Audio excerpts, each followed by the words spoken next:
do, what it do, what it do, what it do, what it do, what it do, world. What it do, what it do, what it do, what it do, what it do, what it do, world. Yes. Shalom, beloveds. Peace and love to all around the world as we come together and hold on to God's unchanging hand. Because he fought the battle of Jericho. He helped Gilligan get off the island. Mm. Gotta clear my throat. Gotta clear my throat. What it do, world? What it do? We are live everywhere. We live on TikTok, back on TikTok. Everybody, shout out to everybody on TikTok. Shout out to everybody on X right now, tuning in, tapping in all over the world. Got Twitch, we got Kick, we got Rumble, we got Facebook, and we got YouTube Live. So we gotta make sure we get it out to everybody. Can't miss no nook and crannies. Can't miss no nook and crannies. So yeah, it is a smorgasbord. It's literally a whole jalopy, but it is definitely that time of the season now. So we must go down the whole gauntlet. You gotta go down the gauntlet. We are in judgment right now, y'all. Got the planetary alignment on the 28th. You'll be able to see. Well, you won't be able to see, but you'll be able to know that you'll see like all the planets like looking at us in the sun at a certain particular time. So we all are in judgment. We are under judgment. We are being watched. We are being noticed and notified of all that we do. So you got to be able to take what's going on around everywhere into consideration. That the world is doing its stuff thizzle. Everything will be revealed. That's where we're at with everything. Everything will be revealed, as we are seeing now, on every level, macro to micro, micro to macro. It is, regardless of how you're looking at it, it's showing up that way. But yeah, let me get to some of these. I know that got a lot of tabs, y'all. It's a lot of tabs. But I guess I'm gonna just run down. Oh, matter of fact, hold on one second. I didn't even see that. All right, let me mute that. It's gonna affect my sound, making sure y'all can hear me. Let me know if y'all can hear me. I should be able to.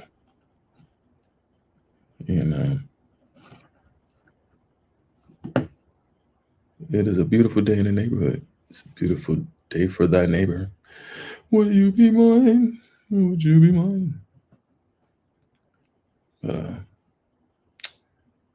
It's Thursday, January 23rd. Got the new music coming out. That will be released on January 31st at 12 o'clock midnight. So January 30th, 11:59. Be ready. Should be able to pre-order it on January 25th. So in 2 days, you should be able to pre-order it and get your copy before everybody else. Getting it before everybody else. Be the smart move. be the smart move. Oh yeah. I discovered it.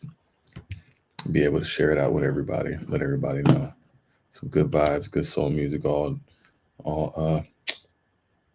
age ranges, all flavors, I think people really appreciate this particular project. So, and shout out to everybody who was involved in it. It's going to be a lovely ride. So, yeah, let me see if I can be able to squeeze up some of these videos. I got tons of other ones that are on here that I haven't even gotten a chance to get off yet. Just a bunch of articles too. So I'm gonna be going through and hammering through some reading today.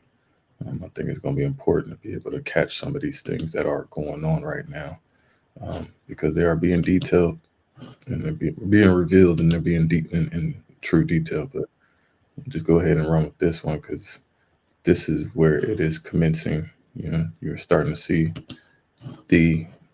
I'm not going.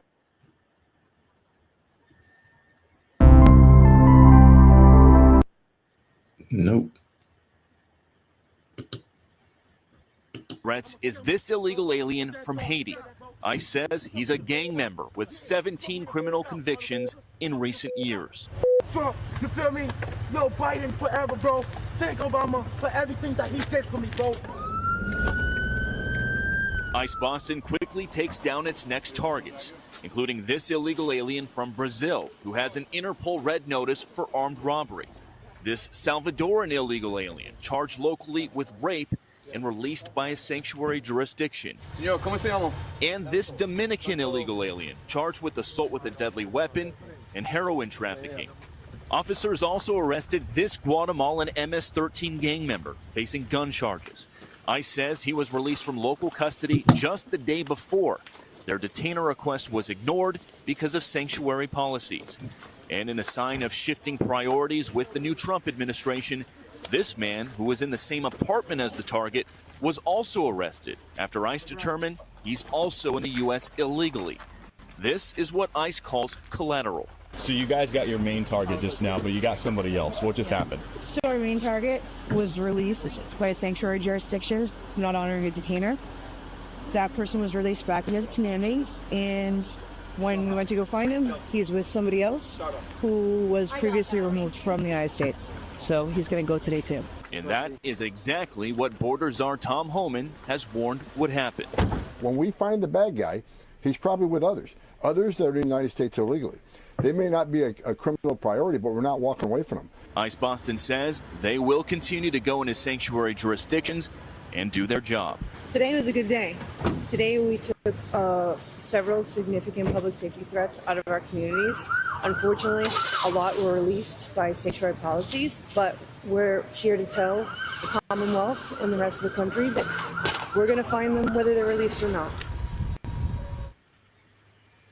And guys, shortly after we finished filming, ICE Boston told us they arrested 2 more targets in other parts of town away from our cameras. One of those targets is a previously deported Honduran illegal alien who was arrested for raping a woman while putting a gun in her mouth. The other target they got is a Haitian man who first flew into the United States in 2023 as part of President Biden's controversial migrant flights mass parole program.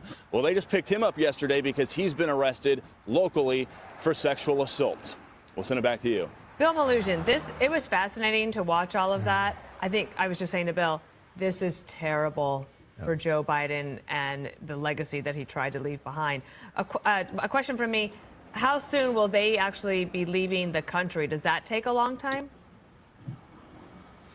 It depends what country they're from. If they're from cooperable countries like El Salvador, Guatemala, countries like that, it can be quick. It can be within days or weeks. If it's countries that are harder to deport, countries that don't cooperate with the U.S. as much, it can go into a process of months. But the Trump administration is changing policies with something called expedited removal. The bottom line is people at home don't need to understand all the policies. The Trump administration is just going to work as fast as they can to get all the people you just saw on camera out of the country as fast as possible. They're also going to use their State Department, now led by Marco Rubio, to put pressure on countries that don't cooperate with the U.S. as much when it comes to those deportations. Bill, just two points of clarification here.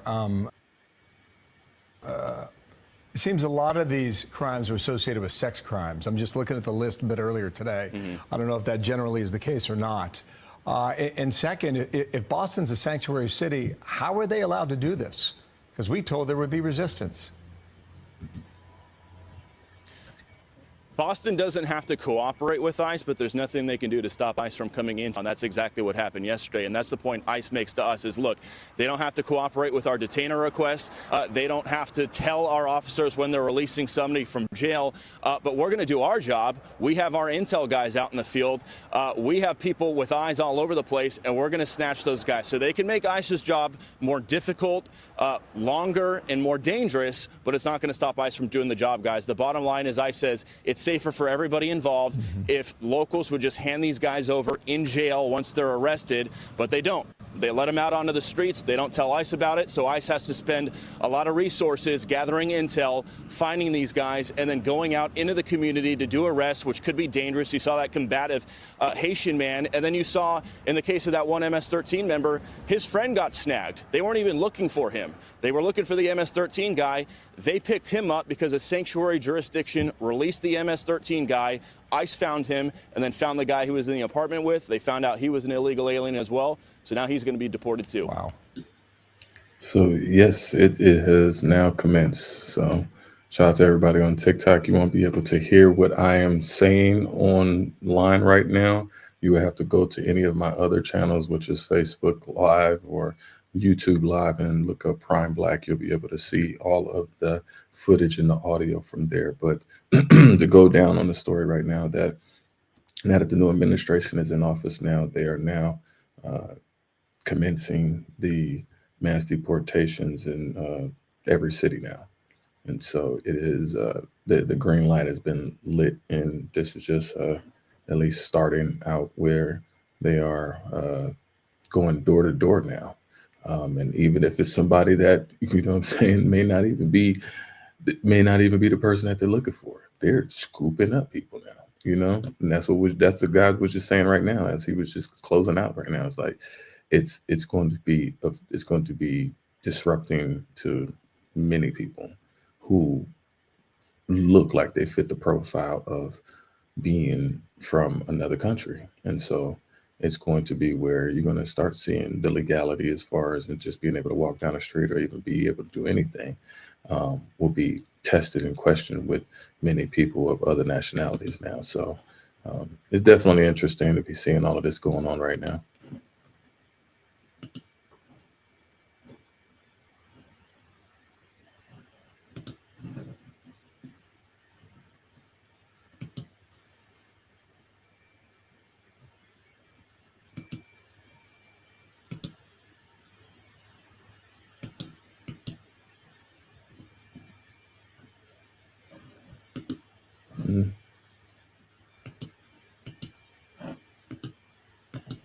Hold up.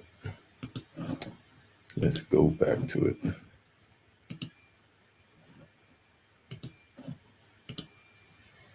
Get rid of a lot of these tabs.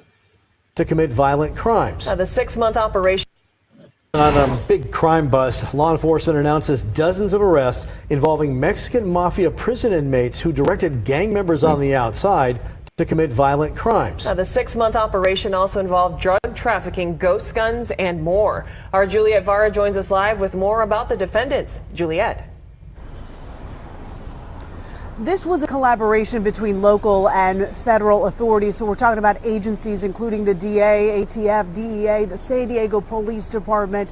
Officials saying that this operation has led to the arrest of 39 violent criminals, many of whom were arraigned right here in downtown this afternoon. Charges including murder, arson, and extortion. This case is one of the greatest of our time. Authorities declaring Operation Los Impuestos as one of the biggest in San Diego history. The level of lawlessness, ruthlessness that these cartel and gang members displayed are stunning. Surrounded by dozens of trafficked weapons now off San Diego streets, District Attorney Summer Stephan detailed how this investigation has disrupted the Mexican mafia known as La M. It's the largest prison gang in the United States. And essentially, they are shot callers that coordinate with Mexican cartels, and they also then give essentially orders to our street gangs, multiple gangs, on what they're supposed to do. Who are they supposed to execute because they didn't pay the tax?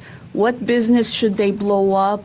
Stephan says other orders from behind bars have included harassing and imposing mafia-style taxes on local businesses in areas like downtown, City Heights, and Barrio Logan. They were told that if you call law enforcement, what we're doing to you now will only get worse. We'll vandalize your business. We'll burn your business. We will beat your employees. We will kill you and your employees. Officials saying street gangs were also ordered to push drugs and weapons, all their actions terrorizing residents. We had a case in southeast San Diego where there were over 20 rounds exchanged on a residential street over a drug and taxing dispute. And when we went and served that search warrant, the neighbors came out and said, "Thank you for coming. We've been dealing with these people that we are scared to death of in our own neighborhood." About 30 suspected criminals were arraigned Tuesday in downtown San Diego as part of this investigation that police say isn't over yet. This needs to be a message to those who wish to do harm for organized crime. You can expect more of this if you exist here in our county. In summer, Stefan says that this prison gang has been able to coordinate and sort of call the shots from behind bars with the use of cell phones. She also says that this operation has led to the confiscation of about 75 pounds of methamphetamine, about 60 pounds of fentanyl, and about 50 weapons, including AR-15 rifles. Reporting live downtown, I'm Juliet Vara, Fox 5 News. So you are seeing the mass amounts of deportation in every city and every state now going on right now. You know, they're going door to door. You know, I mean, in the process of going door to door, you're going to wind up getting hurt. Open it. You okay? No. Let me see. No. Okay. Oh, no. Open that door. Now you f***ed up. Now you f***ed up. Open the door. You f***ed him up. It's locked up again. Are you okay, T? It's locked. Yeah, I'm good. He's bleeding. He's bleeding. Hold on. Hold on. It's locked. Trevor, it's locked. Open it up with glass. Let me see your head. No, he's dizzy right now. You dizzy? He's dizzy. He looks back up if you're dizzy. Back up for a few minutes. Give him a second. Yeah, back up for a minute. Okay. Back up for a minute. You just got another charge, bro. You made my partner bleed. Now you got problems. All right, bleed.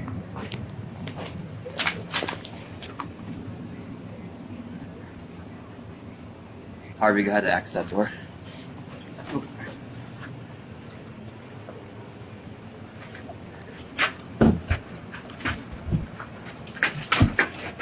Watch out, the same thing is happening to you.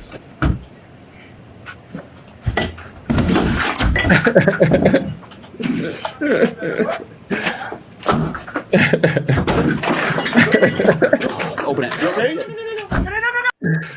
That's what's going to be happening. That's what's going to be happening on a massive scale. You're going to be seeing a lot of that going on. A lot of these houses is made like that too. So appreciate you.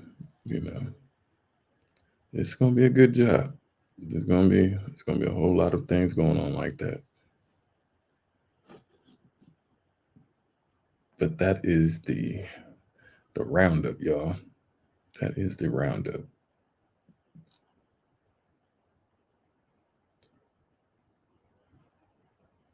Yep.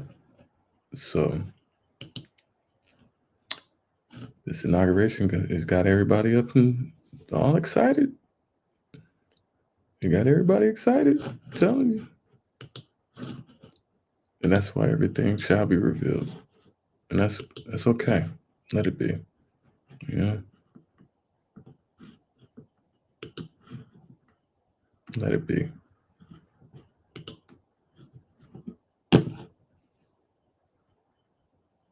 What percentage of your workers are not U.S. born? Probably half. About half? Yeah. How many hours does this go on? It's 24 hours a day. You know, we could milk hours a day, but it wouldn't be feasible or profitable for us to produce milk. So you need workers like this year-round? Yes. Yes. Governor Kristi Noem of South Dakota, her farm is just a few miles away. This farmer who voted for her, who voted for Trump, who still supports them, doesn't believe that they would round up immigrants and ask them for their immigration status, because it's an open secret that farms in this state held up by undocumented workers. Are you worried, like some of your other farmers, that if there were a mass roundup of undocumented migrants, that you might lose workers? You might not have enough workers. Well, the question I asked, how are they going to do that? Within 2 days, we will not have food. There will not be food anywhere. 2 days. Yes. That's why I predict nobody will be filling the shelves, nobody will be producing food. If we once have to shut down and be gone, it's never coming back. Does Governor Noem understand that? I would think so. You have a lot of faith that they're not going to do what they're saying. That's pretty much what I'm thinking. So we have to trust in our officials that are put in place. Really? You have to trust them? Yeah, I've been trusting them for a long time. Still putting trust in them?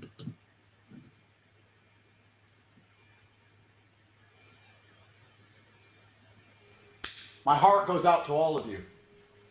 You know, I'm kind of thinking we should bring the Nazi salute back, because the people we've been arguing with for the last 4 years have no interest in objective truth. Hail SpaceX!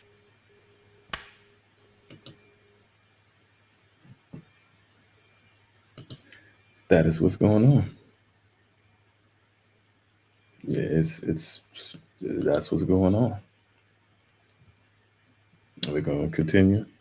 Like I said, it's going to be a lot of it's going to be a lot of wake up. It's going to be a lot of wake up calls for a lot of people. It's a lot of insecurity temperature checks going on.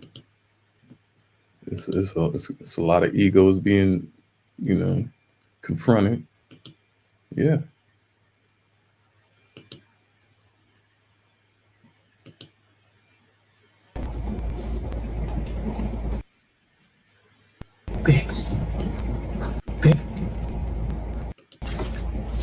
Hey, it's me. I'm home. What do you think? This is the one you wanted. Remember? Surprise.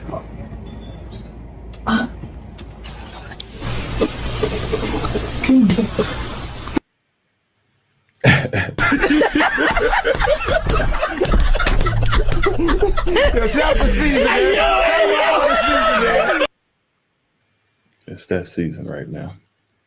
It's that season where everybody's getting, you're getting surprised. You're getting surprised. It's going to be a big surprise. I got a whole lot of surprises. I'm just waiting to get through them all. But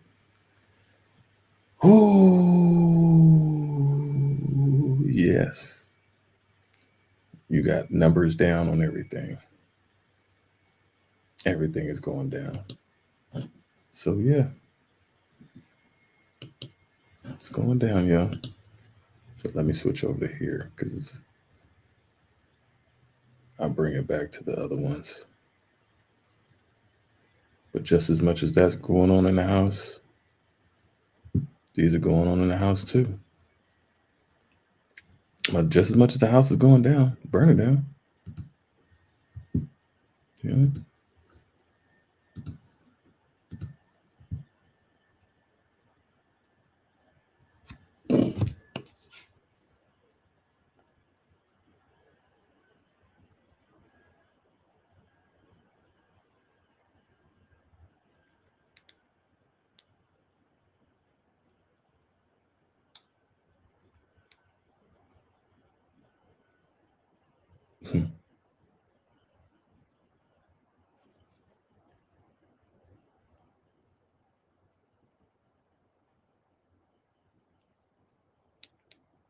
There we go. Let's see if we can switch over to that.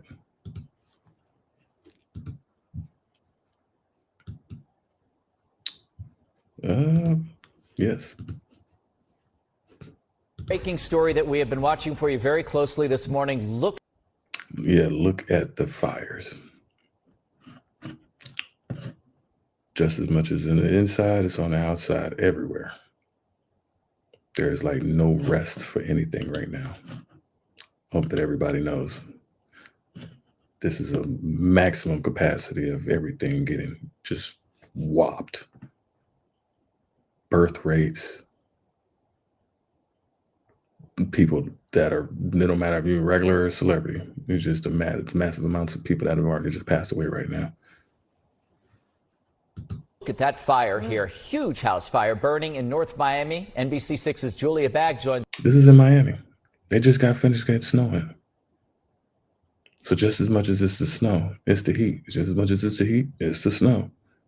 This live this morning. The video we're looking at, Julie, is actually the homeowner with his garden hose spraying it himself. Tell us what happened here. What do we know?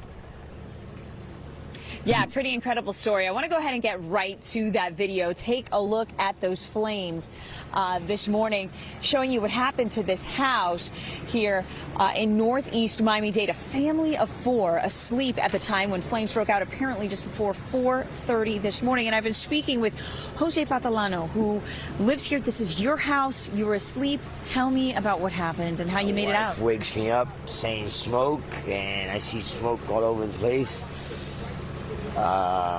Try to get to the back rooms where the smoke was coming from, where my dogs were, and one of the dogs was able to get out. The other dog went missing, and I couldn't open the door. It was so much flames or whatever, so I went around and broke the windows, tried to stop it somehow, but got out of control so quick.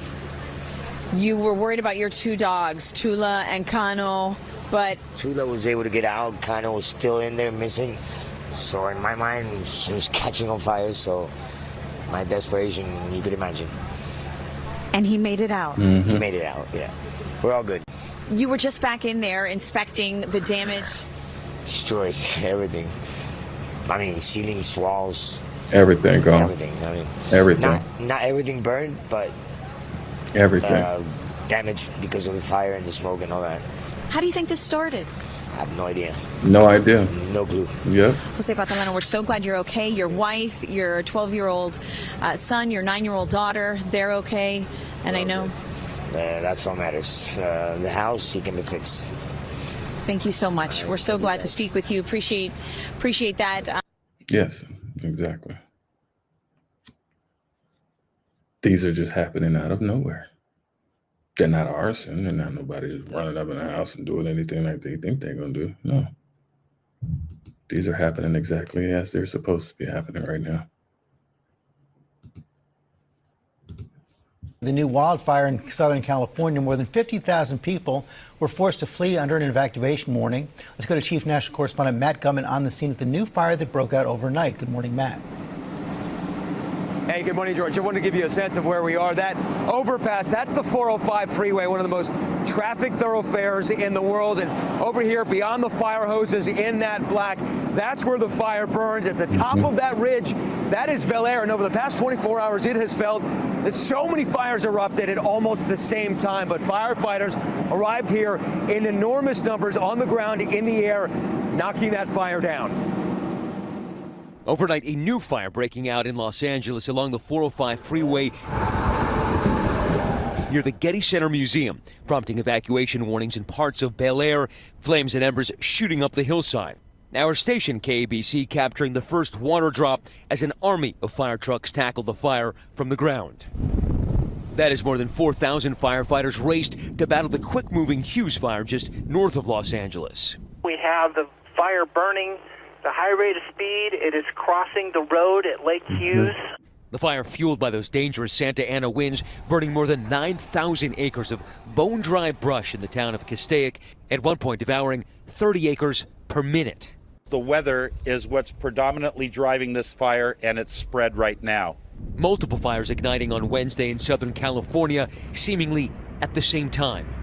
Firefighters trying to put out the fire behind me. It started in that car. They managed to get the car fire under control right off the 405, but all these trees keep igniting, and in the background, just over my left shoulder, is the Hughes fire. In Castaic, tens of thousands forced to leave their homes. It's emotionally exhausting, physically exhausting, and just tough.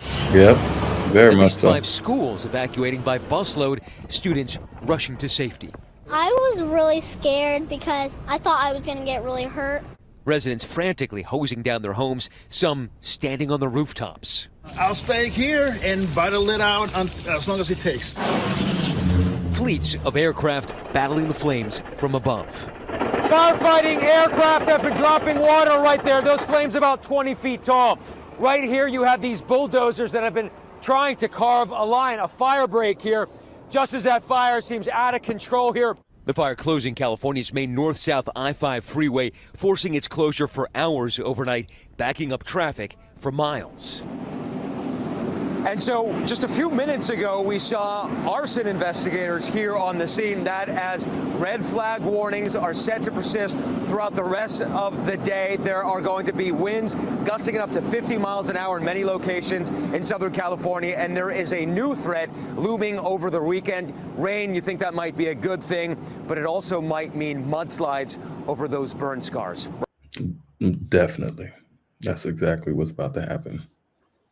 Massive amounts of burns. Everything is burnt. So you're seeing everything finally showcase itself. You're getting double for your trouble. Everywhere, everybody, you're getting double for your trouble. As much as you don't want to hear that, it is literally your reality. And until you actually accept it and embrace it, it's not going to cease up. And then the moment that you actually do, then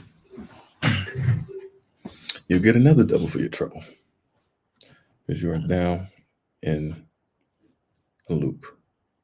You're being shown something that you never thought would happen. And now you're seeing that all of what you've caused and all of the damage that you've done, it's erasing, it's scraping, it's burn scars.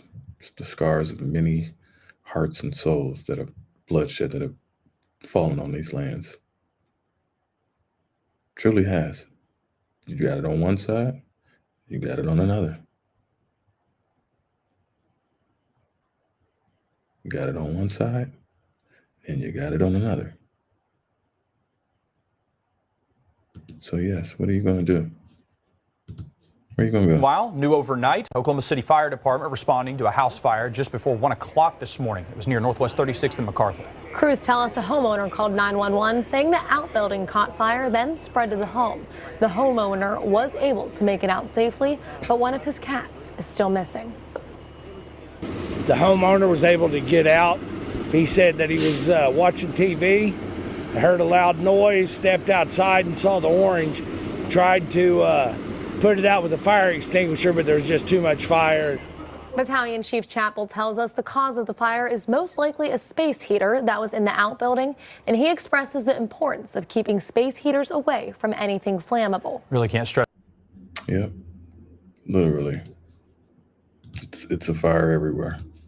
We are following overnight news from Portsmouth at 5:35. 3 people are without a home after you see right there it caught fire. It happened just after 2:30 this morning on Dandridge Drive. Officials say that fire was under control by 4:20. We're told no one was hurt. The cause is under investigation. Exactly. St. Louis lost one of its 100-year-old homes in the historic downtown district following a catastrophic house fire this morning. Aaron S. Lee reports. Standing here in front of the charred remnants of a century-old home that was built in the 1880s, this house on the corner of North 2nd Street and Ullman Avenue burned to the ground Wednesday morning. The Bay St. Louis Fire Department received the call shortly after 6 a.m., and by the time they arrived, the home was completely engulfed. And for one nearby neighbor, Joe Williams, the house fire on North 2nd and Ullman hits closer to home than most. Yeah, I spent almost all my childhood here. My dad did a lot of the things like the chimney and the entry stairs and the garage. So there's a lot of memories. Crews extinguished the fire in about 4 hours. A current homeowner inside at the time escaped unharmed. But for Joe Williams, the loss of a childhood home is not the only wound that runs deep. We lost our house in Katrina, so it's kind of weird. The house that I was in before we moved into this one as a kid, that's gone. The house that we lived in during Katrina, that's gone. This is gone. I mean, I obviously have a house now. Mr. Favre has lost his, so I can't imagine how he's feeling right now with this. But yeah, it makes me think of Katrina. In Bay St. Louis, Aaron S. Lee, WLOX. He's going to be reflecting on that for quite some time, thinking about.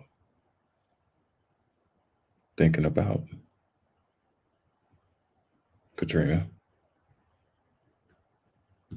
Makes him really think and contemplate on that time. Tonight, people left homeless 2 weeks ago by a fire in the Bronx, and now they say they're about to be without a place to stay once again. That's because they've been staying in a hotel, but the vouchers that were paying for that hotel are about to run out. So where will they go from here and next? Here's Eyewitness News reporter Josh Einiger. Whipped up by the wind, the inferno raced across the common roof of this apartment building in the Bronx. It took 12 hours to bring it under control, and when it was over, more than 250 people had no place to live. I came outside and I was like, oh my God, I'm gonna lose everything. And I did. Every single thing. Jenny Ethier is a paralegal with 7-year-old twins. Kelly Rowland works at a hospital. You're homeless, you lose whatever valuables that you think, and then nobody's helping you. Migrants, they get set up in a nice hotel downtown for months since they've gotten here. Us, they can't wait to get us out this door. I don't understand the problem here. After almost 2 weeks, time is running out for many families staying in this hotel near Pelham Parkway. The Red Cross placed them here as temporary shelter, extended until this Friday. And the city has told them their next stop could be a homeless shelter. And they're very prideful. And this is a very humbling experience for all of them. Local Minister Irene Estrada says she's been lobbying elected officials to help, but the city's Office of Housing Preservation and Development tells Eyewitness News there's nothing it can do.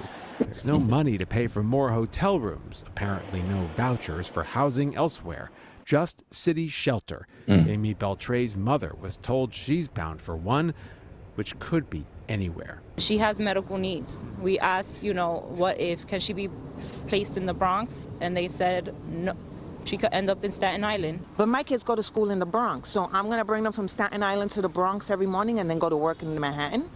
How does this work? Do you want us to remain in the system? Through a spokesman, landlord Parkash Management claimed to have placed tenants at other buildings in its portfolio. But apparently not these tenants. Hard-working, tax-paying New Yorkers living paycheck to paycheck, just a setback away from literal homelessness. Firefighters are blaming this disaster on faulty wiring. Right now, the building's a construction site as work begins to get it habitable again. It's not clear how long that will take, but for the families who need roofs over their heads right now, it'll take far too long. In the Williamsbridge section of the Bronx, Josh Einiger. Oh, yeah. Channel 7, Eyewitness News. It's that heavy. They having to end up outside. I mean, it's literally burning down everybody's situation. And what do you do? Jumped up, grabbed our stuff, ran downstairs. But we begin tonight with new details in a tragic fire in Avon. Thanks so much for joining us here for the News at 11. I'm Keisha Grant. And I'm Mike Heidick. This is the second fire at this apartment complex on Avonwood Road in less than a year. Second NBC fire. Connecticut's Jeremy Chen is live in Avon with more on what happened and what tenants are staying tonight. Jeremy. Yeah, Mike. Well, that fire is now out here at the Avon Place Apartments, but let me take a step back and show you. As you can see with that truck, the state fire marshal is still here investigating, looking for any evidence in an apartment in this building here after an elderly woman was found dead. Now, tenants say they're glad to be safe, but can't believe another fire has happened here after a major fire back in April.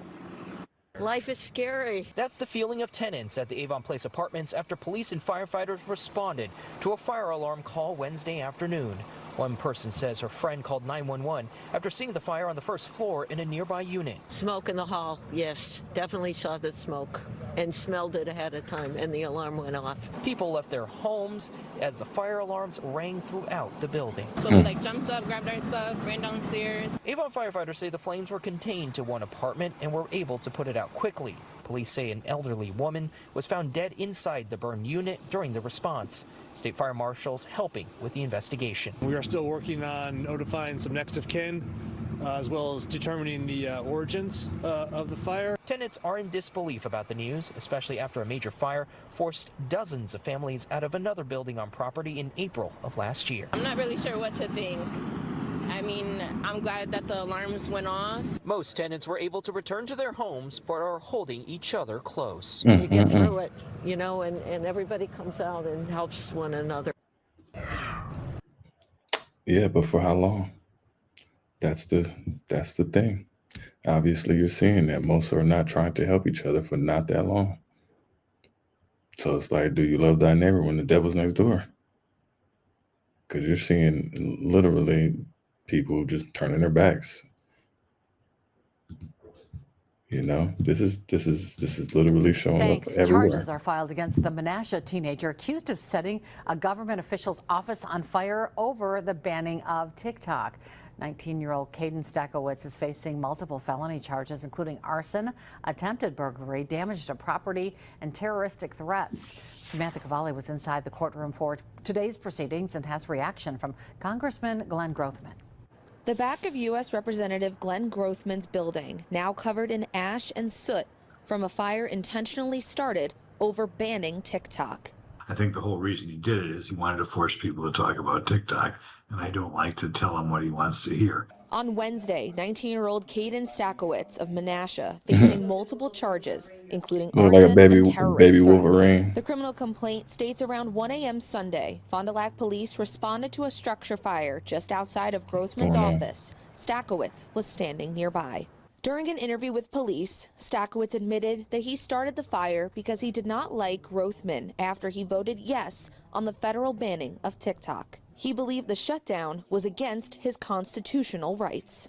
Court documents say that Stakowitz bought gas and matches at a Quick Trip in Menasha before coming here to set fire to Congressman Grothman's office. He even had a knife with him to try and break open a window, but was unsuccessful.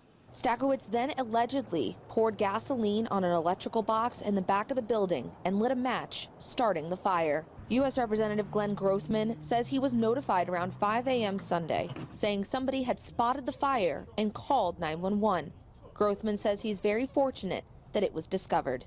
If that person wasn't there, it could have gone on for another 15 or 20 minutes, and then we would have had real trouble. Stakowitz told police he had no intention of hurting Grothman or anyone else. I will say what. So you just actually do it still. Did, he kind of delayed whatever's going to happen here, and if it's They be acting like they try to black out.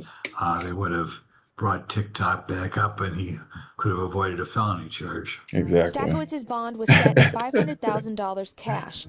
Look how much they just get emotionally affected like that, man. Like everybody, like I just got finished reading that, like, be ye separate, saith the Lord, touch not the unclean thing. And the fact that people are still, you know, clamoring to this, that's that. I don't know. I just read it inside of one of the books that I'm reading too.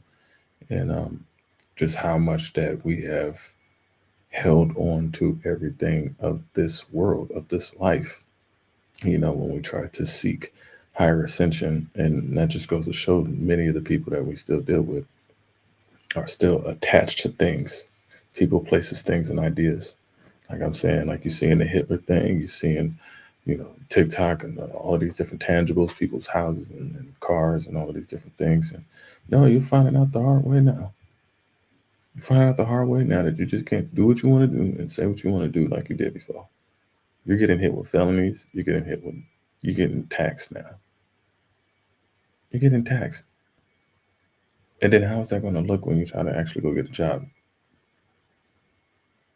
That's the thing. Like looking at him now, who's going to hire him at any place of prestigiousness? It's just going in the completely wrong direction. And you're seeing it. This is the wrong direction. This is the direction that it's going. People getting emotionally instigated that fast on something that ain't got nothing to do with you. That's how much we are attached to things. That it drove you to act out like that. And that's just, hey, that just show out who you already be. just showcases who you are to be. New at 11, Louisville's street camping ban is facing a constitutional challenge from the woman who police cited while she was in labor. That woman gave birth the very same day she was cited in September under the new ban created under the Safer Kentucky Act. In new court documents, lawyers for the woman have asked a judge to dismiss the citation and to declare the ban unconstitutional. In the documents, attorneys argue that the law is too vague and could apply to a number of behaviors that are innocent, like accidentally falling asleep while reading in a park. Documents also say the law violates several other sections of the U.S. and the Kentucky Constitution. The woman is expected to be back in court coming up on January 29th. See, y'all love putting the extra on your own, on everybody, and now it's just the Ouroboros. It's literally the year of the snake. Y'all gonna watch y'all consume and eat yourselves on every way and every turn y'all go right now. Everything's on camera. Everything's documented. Everything it's going to blow up. It's gonna be egg in your face. Truly is. This is what a lot of St. Louis streets. So yeah, you go from the hot, then you go to the cold. So just as much as it's on fire, everything is breaking down because of the weather right now. Look like right now. I'm sure that you've seen them yourselves, but take a look. Frozen. Even Alderwoman Kara Spencer posted this picture yesterday with the caption simply that read, Day 18. So yeah, it's been a while. It's been a minute since we've seen, clear streets again, because we've got a lot of ice and snow on the roads right now. Dangerous ice and snow on the road right now. Now, this is an issue that we've been following since the big storm first hit, and we're going to stay on top of this. We went straight to the mayor's office to get some answers too. Our Diamond Palmer joins us now live in the Storm Tracker. And Diamond, what did you learn from the city? Yeah, Renee and Michelle, this has really been a hot topic. We've seen many people speaking out against the city, showing their dissatisfaction. Well, the city says there's two main reasons. One is a lack of resources in terms of trucks that are able to get to your neighborhood streets.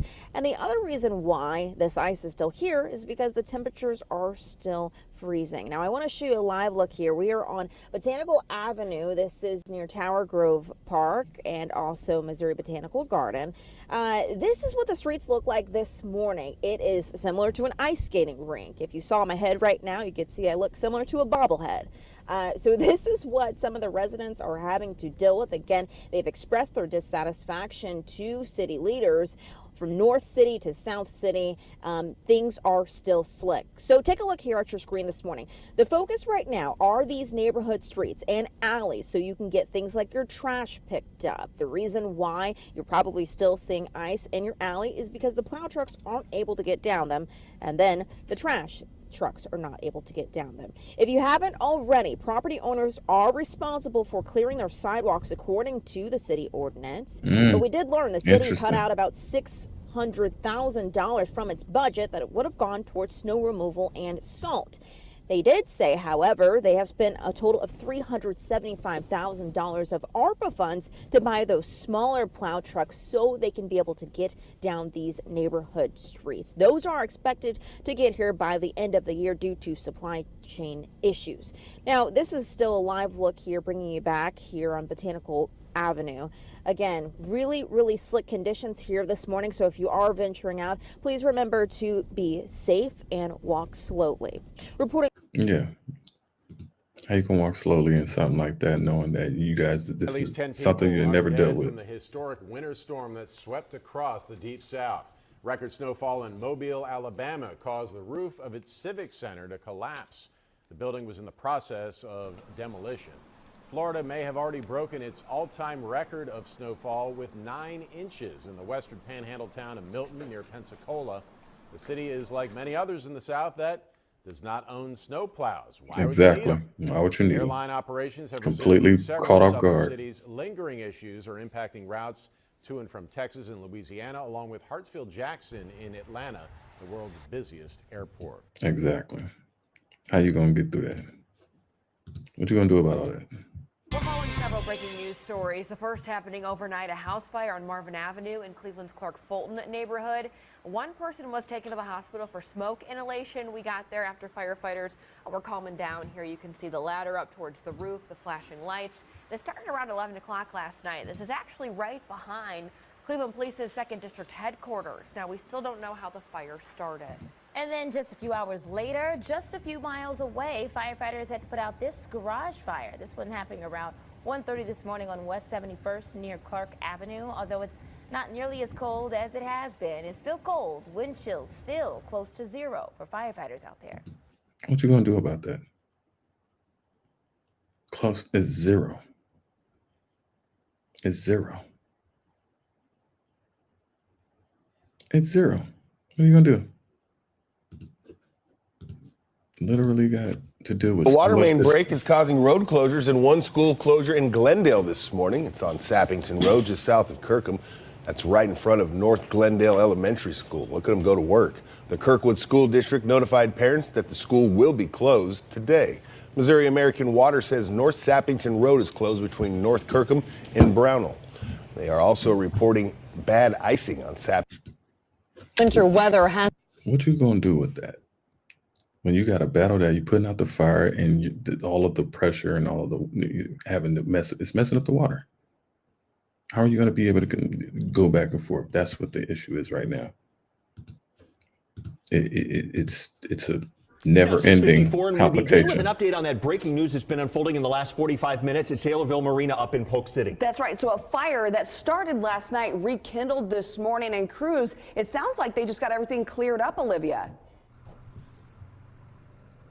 Yeah, Eric, Alex, they actually just stepped away. We'll show you now. The firefighters and their trucks are driving away now. Looks like they got everything cleared up in less than an hour. The fire started last night at 6 p.m. and we actually saw it rekindle at 6:10 a.m. this morning. We called the fire department. They got out here at about 10:15 put out and then it go right back. Care of it. Looks like all the flames are out. But yesterday, multiple houseboats did become unrecognizable after flames took. When Polk City Fire Department arrived, several boats were on fire. Officials say the fire spread quickly because the boats were close to one another. There was an issue accessing water, but officials say the other departments from neighboring communities did help.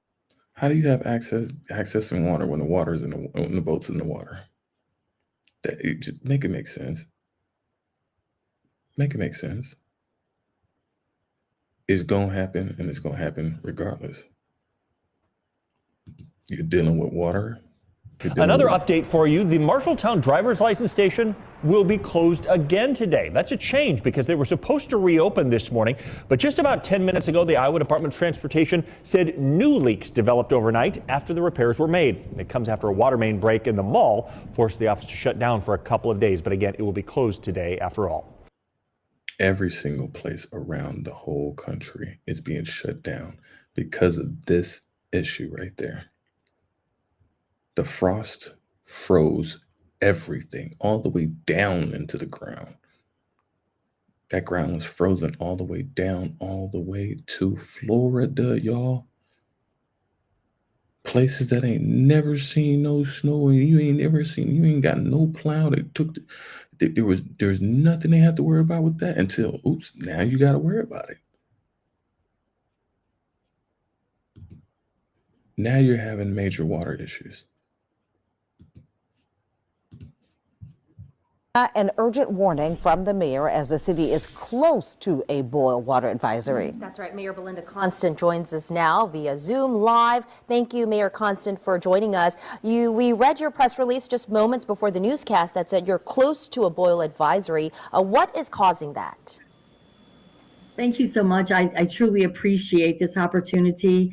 You know, we've just over the last several hours have detected many leaks in businesses that have been closed, as well as some of the schools here in our city. We're trying to, our water department has been diligent in trying to disconnect those waters and make sure that we don't continue to lose water pressure. However, we're in a battle right now, and we're just asking people, please, to conserve water. Please, we know they have to do the dripping for the above ground. So she's pretty much saying, I need you guys to stop drinking water so we can put out these fires. We want you to be thirsty so we can, and so you're seeing the back and forthness with everything. On homes, we know that's necessary and we want them to do that, but things like washing clothes, dishwashers, anything they can do to conserve water over the next 36 hours is critical at this point. We're still in a place where we're okay, but reaching a critical level because of the water breaks and the usage of water at this time. And when you say water breaks, do we mean that small pipes are breaking as part of the water system, or what exactly is happening? Yes, we've had some major problems with our water infrastructure. We've had some breaks, and then we've had some significant breaks from local businesses. There was one just recently inside Home Depot, the sprinkler system. We had a break in their sprinkler system. Our water. I'm glad she brought that up because it's just not residential. It's just not residential. It's just not governmental. It's also corporate. I worked in some of these places where, boom, couldn't work because of water main were breaking. For real. In these places where it get cold, that is a problem, y'all. So the fact that it froze all the way down to Florida, yes, quiet as kept. You're hearing it here. Department was on that scene just about an hour ago. So we also know that we're back to freezing based on all of the weather reports, and we're going to go through another night of trickling of water and looking at possible water breaks throughout the night.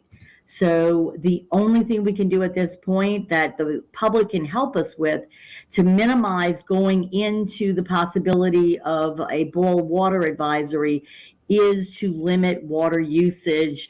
Like I said, with dishwashers and washing dishes and washing clothes, if that could just be suspended as much as possible until further notice. All right, Mayor Belinda Constant. So she wants you to be a dirty, stanky ass, thirsty. She don't want you to look at no water, think of no water, no nothing. She said, just don't think about water no more. Thank you so much for joining us tonight. So the main message from the mayor tonight is to conserve water usage and limit your non-essential water usage for tonight. And in Gretna, because they are close to a boil water advisory. No boil advisory right now, but if we get the cooperation of all residents, they will not have to issue this boil water advisory. Belinda Constant, thank you so much for joining us. One more thing quickly, because it is confusing to public when we say Gretna. We're talking about zip code 70053. There are many residents that call Gretna home, but if they're in 70056, they are part of the Jefferson Parish water distribution system. We are talking about specifically residents in 70053 who are a part of the city of Gretna's water distribution system. And I would want to know where Gretna is at. Where's Gretna? Where is Gretna?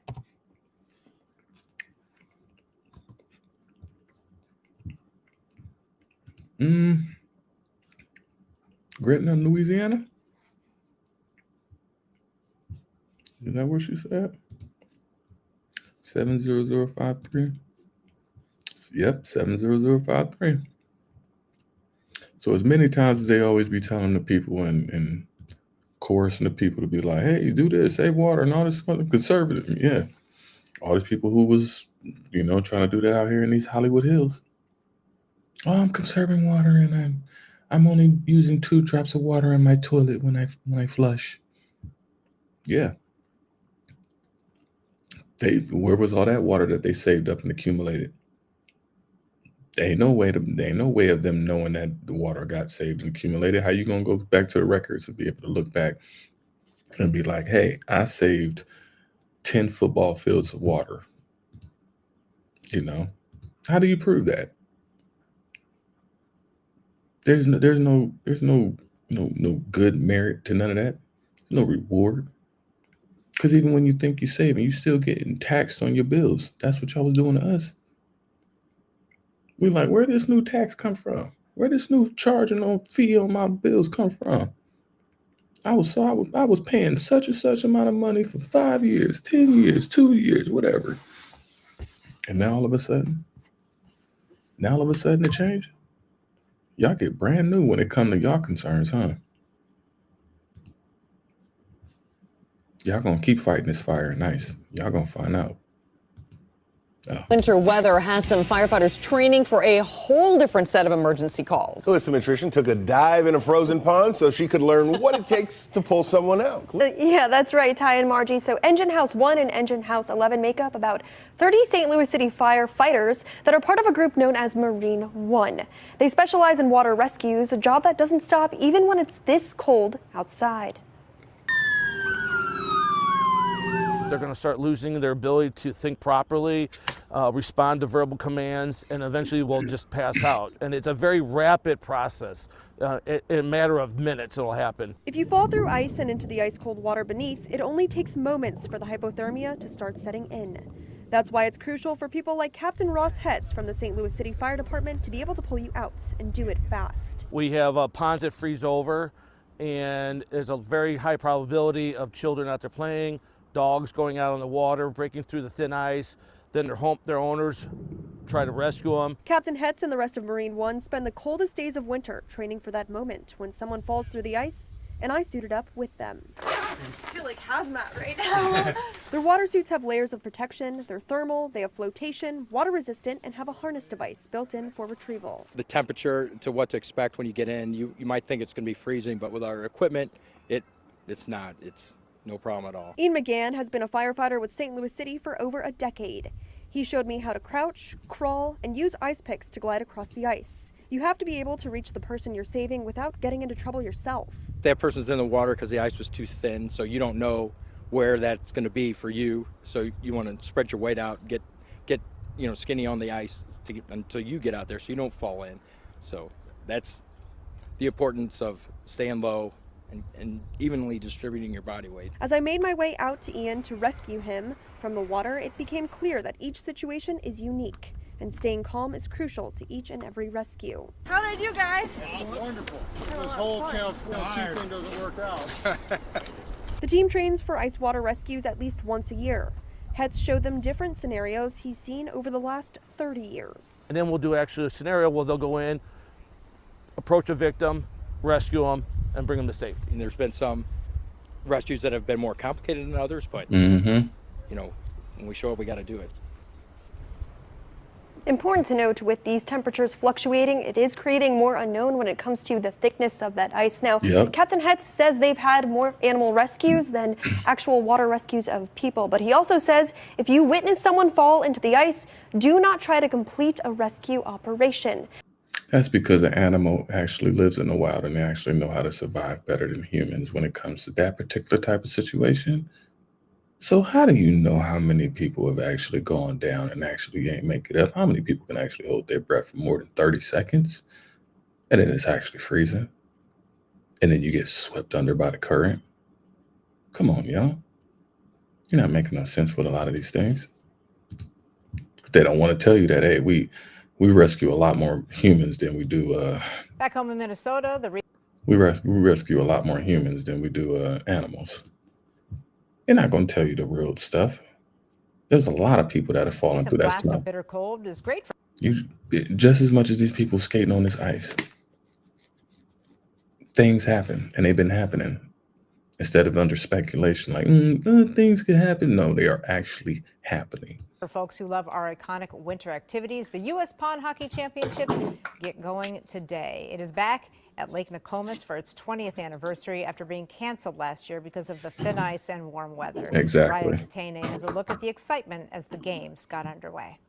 There's just something so unique about being out here and playing hockey on a frozen Minnesota lake. But hey, the people here tell me this is just hockey the way nature intended. For so many Minnesotans, I'm 8 years old. many childhood memories Yeah. begin right here, on the ice with a hockey stick in hand. We're gonna play hockey and we're gonna work really hard. And I like skating on the ice. Welcome to Youth Night at the U.S. Pond Hockey Championships on Lake Nokomis. I get to see like under the water and all the bubbles that's been frozen. Wednesday kicks off 5 days of competitive pond. That is a crack in the ice. I don't know about y'all, but those are cracks. Those are cracks, y'all. It's not like straight smooth and all that. No. As you see on this channel, we show you all of what happens and what's encompassing. You've been seeing a lot of seismic activity. Things have been moving, things have been shifting. This has been a complete different interaction. So like I said, many of these typical things, 20 years, whatever like that, this is getting disrupted now.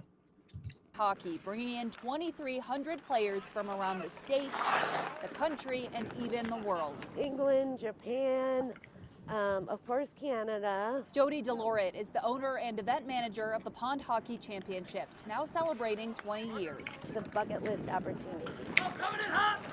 A bucket list opportunity that got cut short last year because of the warm weather. Too soon. A painful memory for Jody to even talk about. And others also remember. It was so wet. It felt like we were in a swimming pool. Definitely no puddles to worry about this year. Yeah, I'm cold. Instead, a cold Minnesota winter is once again bringing out the kid in all of us. And sure, this is still a competition, but at the end of the day, the players here tell me it's really about the relationships they formed on the ice here in the state of hockey. In Minneapolis, right? I show that because, oh yeah, you've been able to think you can enjoy it, but then you've been seeing so many different weather swings, random weather swings. You got your hopes up high. Got your hopes up real high. Hopes up real high.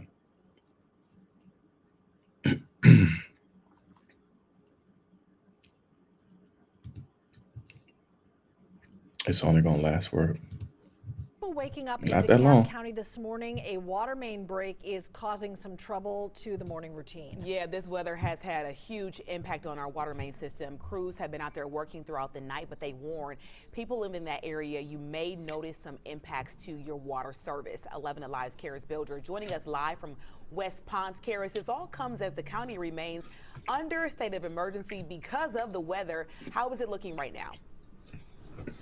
Well, right now there are still barricades on the street of West Ponds where that work was being done. And to give you an idea of where exactly we are, we're near the downtown Decatur area, so very busy, lots of foot traffic. Normally, there's a few restaurants, there's a coffee shop, even an apartment complex nearby. And the DeKalb County Department of Watershed Management announced on X that people living nearby may have little or no water pressure.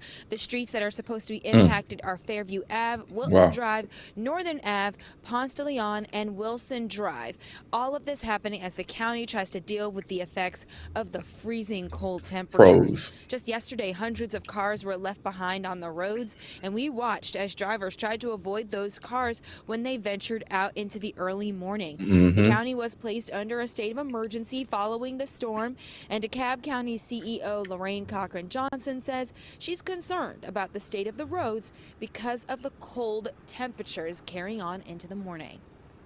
So I am actually concerned that round 2 may be more severe than the first round, but hopefully people are now off the roads, and after what we experienced last evening, they will take seriously the conditions and shelter in place. And Cochran Johnson says she's not sure when that state of emergency will be lifted. She says her office is going to continue to look closely at both the roads and the temperature. Indicate it's going to be like that. It's that type of party right now.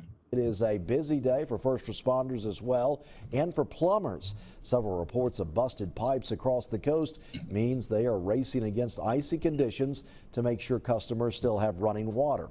Destiny Polster spoke with one plumber who shares his insight and advice ahead of another freezing night. Darren Tishner is the owner of a Royal Flush Plumbing Company, and he's been a plumber for more than 30 years. Yes, I've gotten 55 calls since 6 o'clock this morning. Although frozen and busted pipes aren't common in South Mississippi, they sure are possible right now. But there's another force Tishner is up against. The biggest hazard we have is the roads. There's so many inexperienced drivers, I'm one of them, on the road that, you know, we've almost gotten hit 3 or 4 times today. This customer has insulated outdoor pipes and took precautions by dripping his faucets. The problem area, this laundry room pipe that was insulated from the inside out. So that pipe was susceptible to freezing and it froze and busted in a fitting that was right here. A helpful tip from Tishner, it's better to do more than just drip your faucet. Running water rarely freezes, and what we recommend is that you would mix the hot and the cold, and we're talking about a house that's raised.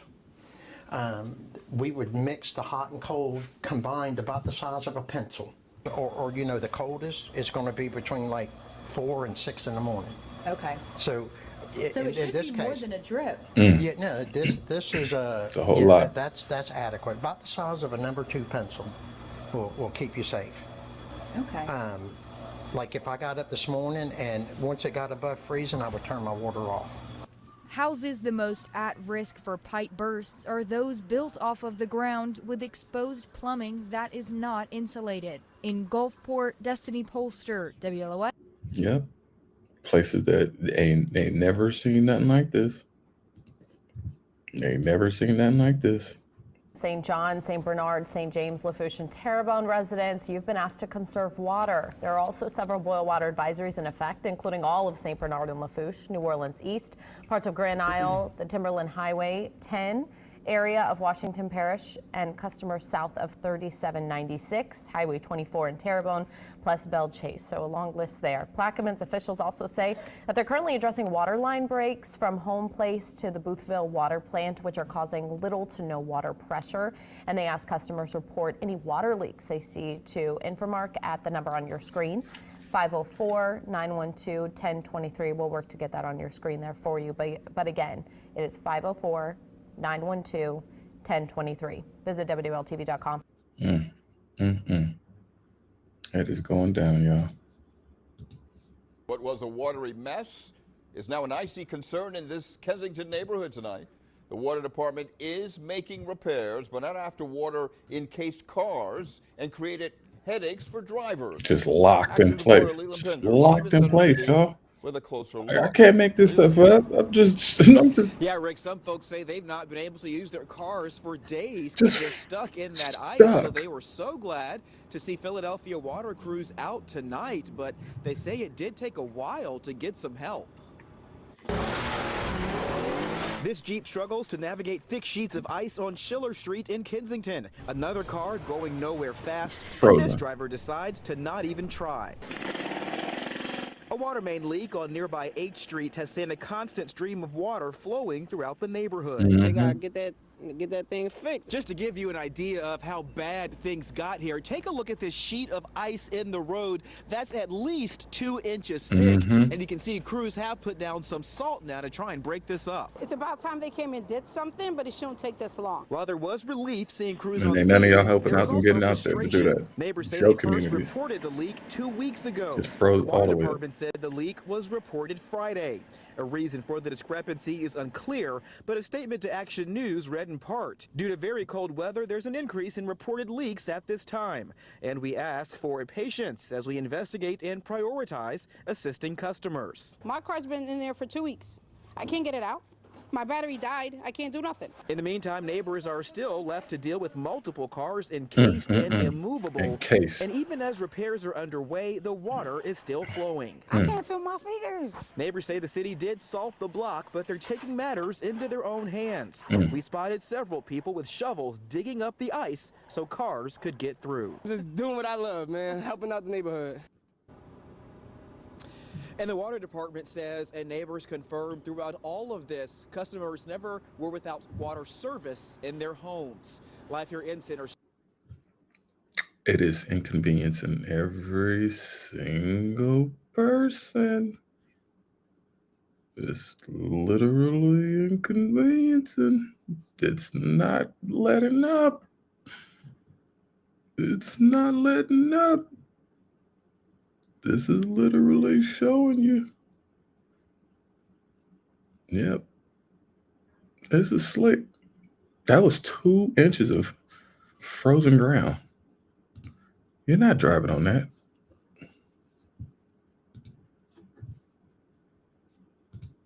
Tonight, we are pressing for answers after snow caused a traffic nightmare for hundreds of you across Metro Atlanta. That's right. So we have heard from some of the drivers out there trapped in their vehicles for up to 15 hours as slippery roads made it impossible for them to get home last night. Let's get straight out to 11 Alive's Angelina Salcido tracking road conditions right now. So Angelina, photojournalist Anthony Shepard, he's behind the wheel. We know that. But Angelina, where are you right now and what are you seeing?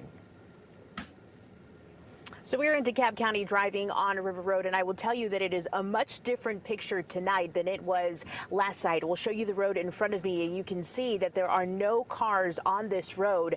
But earlier today, this morning and last night, there were stranded cars in this area because of the condition. And on the roads were virtually ice. Now, the reason why they're telling people to stay off of the roads tonight is because of the ice that you could potentially see on the road. And we have already seen some of those patches of ice tonight. And these roads are windy, and so they want people to make sure that they are safe. DeKalb County is under a state of emergency for this very reason. Tonight, the CEO and the mayor of Atlanta tell me that this storm was not what they were expecting. Nope.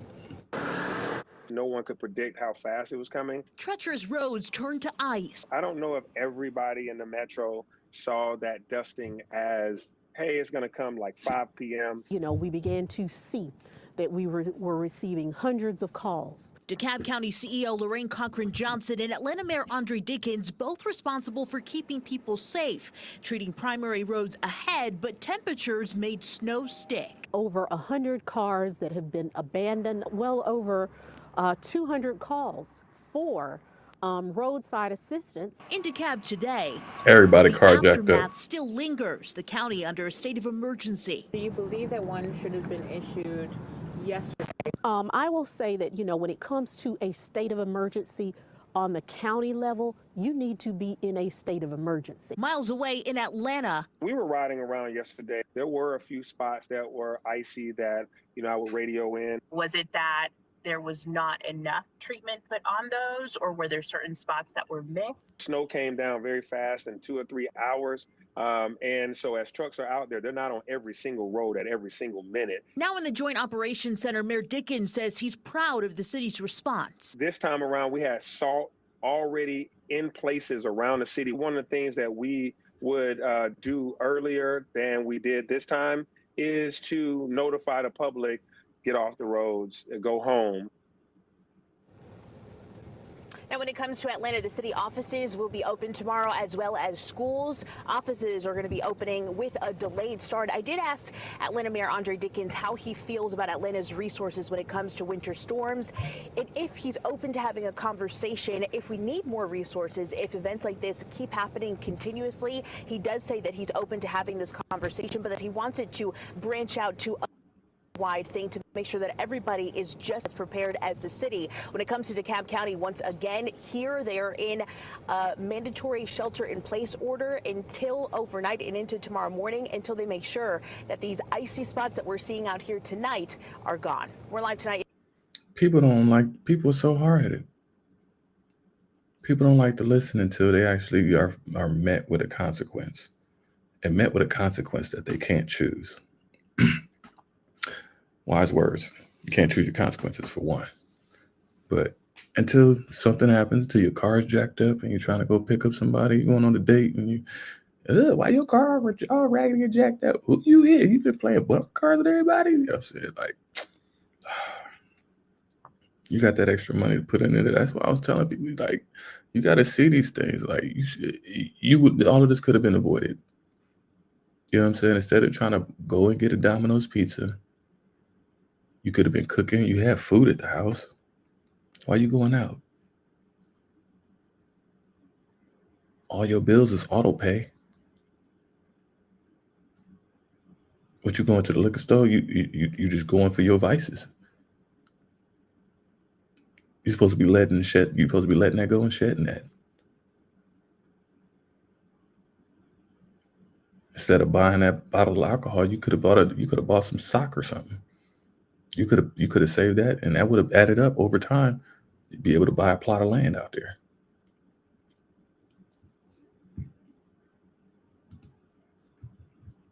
You could tell most people what they're going, what they need to do, but they're gonna be hard headed. Most people don't want to. Most people are infatuated with being defiant now. You know, nobody be the client. I've been looking for you for an hour. Oh shit! Oh my goodness! Bro, this pork pie.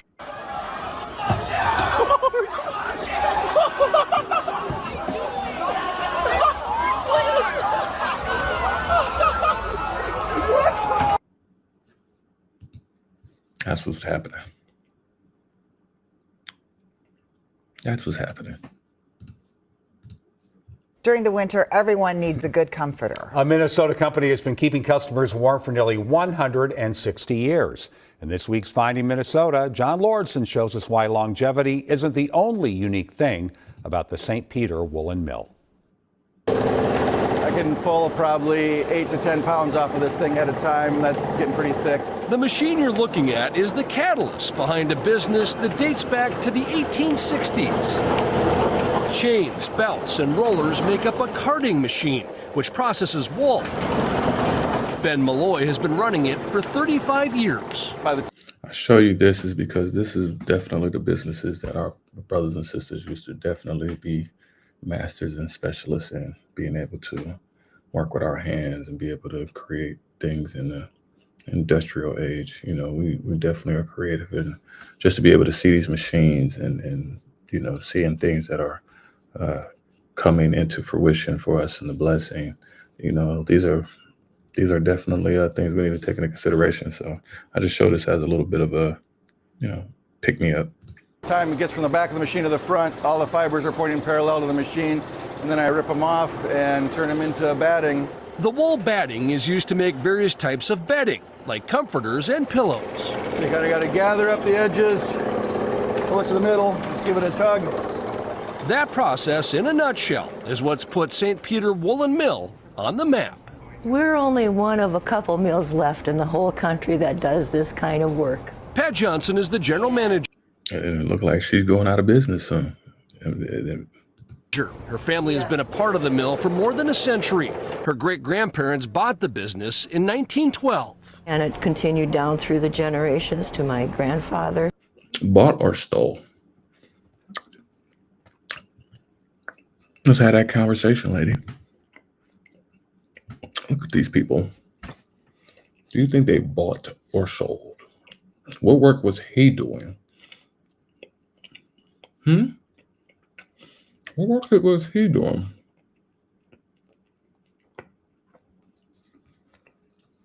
That would have accumulated that. How was he able to acquire that?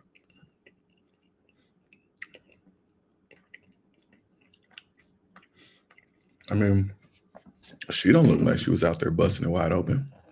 I'm just saying. So how? Oh, they bought it? No. Y'all stole. Every one of y'all have stolen. Every one of your elders have stolen. That is a cold look. People will sit here and protect the narratives of people because you're closer to it than a person like me looking at it. But looking at it objectively, and that's a person that wouldn't get away with it now. So that's why I had to bring this up, is because many of these businesses that, oh, it's been around for this long, that long, that long, this long. Oh, how? How? Well, they went ahead, they worked really hard. They bought it. What work was they doing that was so hard that they was able to just persevere through it and overcome? My mother and father and myself. She ran the mill for nearly 40 years before selling it a decade ago. Pat believes the keys to becoming one of the oldest mills in the entire country have been hiring good workers and having good luck. The mill survived the infamous St. Peter tornado in 1998. Debris scattered all over all these storefronts, windows blown out. Though part of the building was damaged and had to be rebuilt. We use a medium grade of wool, and that's usually off of the meat breeds. Those sheep breeds include Dorset, Hampshire, and Suffolk sheep. The wool comes from Minnesota farms, but also sheep ranchers in the Dakotas, Nebraska, and Wyoming. Much of what they do is custom work, where people drop off wool to be processed, and it's later used for quilts or coverings. This is wool that's come in right off the sheep. It'll be washed, dried, and then it'll head over to the carding machine. This machine isn't just pumping out batting, it's pumping out history. Fixing something like this when it gets out of whack isn't always easy. But the wheels themselves, the bearings that they go on, a lot of these old cast iron pieces are real tough to find. Well, there's Charles. That's my dad. The scrapbook nearby takes visitors back more than 90 years. It's a timeline of how the woolen mill has survived and thrived. There's a picture of workers washing wool in 1939 with beer bottles at their feet. Another photo shows a man standing in what looks like a blizzard of wool. On rarer occasions, the mill has even processed alpaca fur for shoe liners. I love working here because, for one thing, I love the consumer. It's a 19th century business that's flourishing today and hoping to weave its way through the next century and a half. There's nothing better to sleep on. It breathes, it's recyclable, it's renewable, it's sustainable. It's every key word that we use today to describe the perfect product. In St. Peter with full... I can appreciate this because my mother was a seamstress. She loved to knit and quilt and sew and seam and all that stuff. So I always used to admire that about her. You know, that was definitely something that she was crafty about. My grandmother loved it as well, too. She was very much interested. She loved weddings. She couldn't wait till I get married. She was like, oh, when you get married, baby? But she would watch, all the wedding shows and stuff like that. But they was definitely designers. I bring this up just because of the sheep and the shepherd.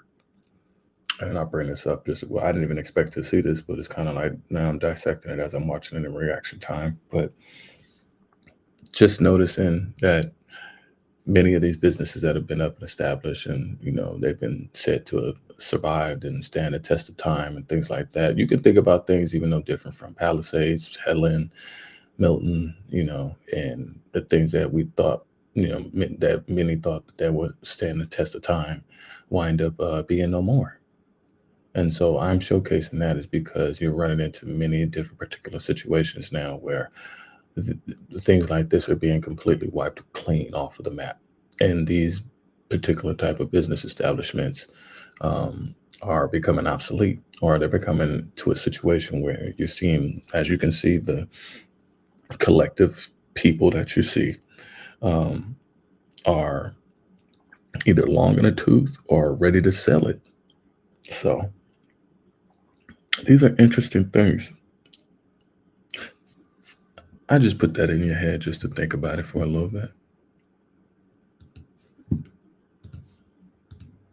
Coming out of cold like this means we're bound to see some water main breaks. Oh yeah, those reports coming in today, but Jackson water leaders say they aren't expecting any system-wide problems this time. 16 WAPT's Scott Simmons got an exclusive look at the water treatment plant and a one-on-one with the head of Jackson Water. Scott's joining us live at 5 on State Street tonight. Scott? but they are dealing with the after effects of the cold. We're dealing with a little bit of a small river here. This was a big break that popped up earlier today, an 8-inch water main on State Street they'll have to deal with. Since the feds took over the Jackson water system some 2 years ago, they have spent millions of dollars trying to repair a dilapidated water system. This time around, they say they are more confident that leaks like this one will not lead to a major water crisis in Jackson. We got an exclusive look inside the O.B. Curtis water treatment plant in Jackson Wednesday. What was once the site of a public works catastrophe now is dramatically different. Millions of dollars have been spent on improvements that better protect the plant in cold temperatures and produce more water when demand goes up. The biggest part of our success, I think, is just being proactive. Amy McLeod with Jacobs, the company contracted by the feds to run the water system, showed me some of the latest improvements. 2 new systems with new membranes help produce more water at the O.B. Curtis water treatment plant. 2 more on schedule to follow next month. Bringing things up to current standards. We've upgraded pumps, we've rehabilitated pumps, we have upgraded chemical feed equipment.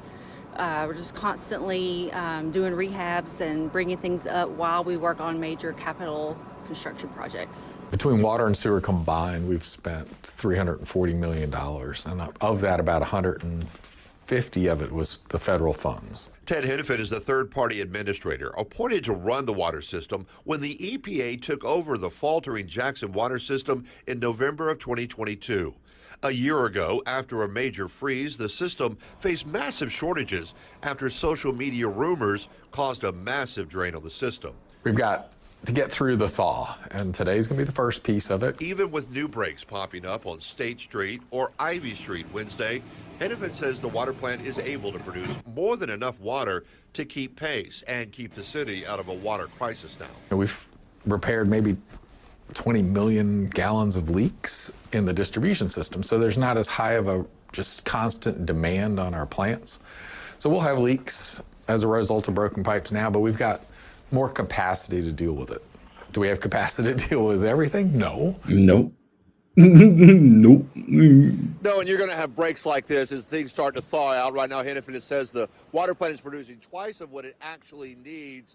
And one of the biggest problems they're still running into or tracking down those leaks that are underground that they still have not located yet. But finding things like shutoff valves over the past 2 years has helped them deal with crises and issues with water systems. They hope that even with breaks like this, that it should be going forward in the coming days. We're live. It's interesting because you're seeing all of these privatized unions of people who are, trying to take control of the water supplies, and they're being held responsible. Everybody who's in a responsible position right now is being held highly responsible for anything that happens right now. They're just going to get completely blamed. So us moving out of the way, us being conquistadors, matadors out of the way of the bullshit. Hey, get your popcorn. But yes, the water supply right now is going through it. Greg. New at 6, all of the things that make Southwest Florida great rely on one thing, and that's water. In recent years, we've faced hurricanes, harmful algal blooms, red tide, water shortages. Each one left a mark. Wake News anchor Annette Montgomery dives into what local leaders have done to improve and protect our water. Think about Southwest Florida without thinking about water. Impossible. Because if this water quality degrades to the point that people don't want to be here, we don't have a lifestyle down here. Fishing. They need to find a better system of letting all this stuff in here, try to keep it out of here, because it's just like you're saying, it's making the water look ugly, and the fishing's bad. Boating and beaches. It's dirty water. You got a little girl going out there now, a couple months old. Is it good for them or not? If it involves water, we're diving in. When water is discharged from Lake Okeechobee, it does have the nutrients in it that are one factor of creating the algae blooms. Now the city of Fort Myers is taking calculated steps to cut down discharges to the Caloosahatchee. We've been discharging to the Caloosahatchee River for 40 years. So currently we're permitted to discharge up to 23 million gallons a day of treated effluent. That's water that's been treated, nitrogen's been removed, phosphorus has been removed. And the shift really came after the algal blooms of 2017 and 2018. Algal blooms of 2017 and 2018 led to a shift that has now crossed city lines and led to a wave of benefits for another local city, in need of water. So this new treatment facility, which came online in 2023, treats our highly treated wastewater, treats it to reclaimed water standards, meaning that we filter it, we hit it with extra disinfection, and that allows us to then send it to Cape Coral. The new facility that came online last year has eliminated about 6 million gallons a day from going to the river. That's water that's sent to Cape Coral. I anticipate this year is we're going to send them probably between 8 and 10 million gallons a day. The city is also surfing up solutions to use reclaimed water for irrigation, meaning less drinking water to process and more to use for the other things that drive Southwest Florida, like golf courses. The more people can use that water that's been used once, we can reuse it again for irrigation and other needs like that. Annette Montgomery, Wink News. Annette Wink, wink. has been reporting on our water crisis over the past few weeks. She also has a story on how the growing population of Fort Myers impacts our water supply, and she also found out how city leaders use artificial intelligence to combat boil water notices. You can find Ooh, wink, wink. This is a wink, wink situation. News 4 Jax reporter Brianna Brownlee is joining us now live from Waycross. Brianna, ice is a concern on the roads. Yes, that is correct. And one business that is impacted here is Taylor Pools here in Waycross. And we're going to show you guys exactly what we mean right here. Now, you guys can see all of the damage here that this business took yesterday. And I'm sure you see that crack up there on the roof. Now, when we were speaking with the business owner, he says that he believes it was the snow and ice accumulation paired with the wind. And he said because of all this, he felt like his business did not stand a chance. So we're going to show you a closer look of the damage. You can see here where the glass is still shattered here on the pavement, on the sidewalk and everything. And since it's daylight now, we have a better look of everything. So we're going to ask Jesse to zoom in right here so you can actually see where the top of that roof is actually basically touching the floor inside. Now, when we were speaking with the business owner, he said he got calls around 3:45 yesterday morning that his alarms were going off. So of course he rushed out here, and he said once he was in the parking lot, that was when the building collapsed right in front of his eyes. Now, recently, we just spoke to a man who actually used to work in this building when it used to be a furniture store, and he gave us this insight. Probably over the years, constructor-wise, the building might have wouldn't build up this kind of weather, you know what I'm saying? And that's probably what really caused it to fall in. Tin tops and stuff like that. 400 or 500 pounds of snow falling out. This area, we used to just rain and chill.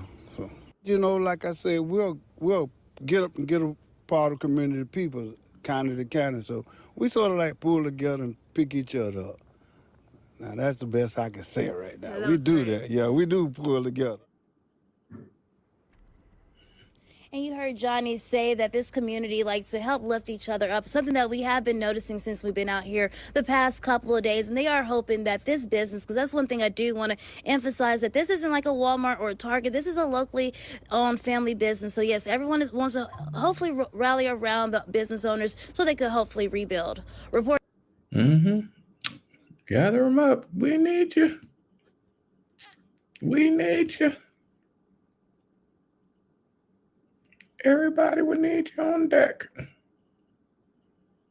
That's how bad it has gotten. It's taking out people who have their own little mom and pop stores and stuff like that. People keep saying that, oh, I've worked so hard and stuff like that. How did you get to where you got to?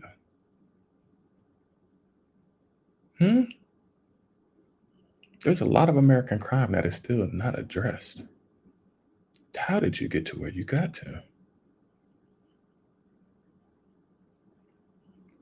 You always run across the fact that you guys are always talking about things being wasted, but you guys have been wasting so much time. You've wasted so many resources. You wasted our time. You wasted a lot of people's time. People got sent off to wars away from their family to come back jacked up for a war that didn't even need to be a war.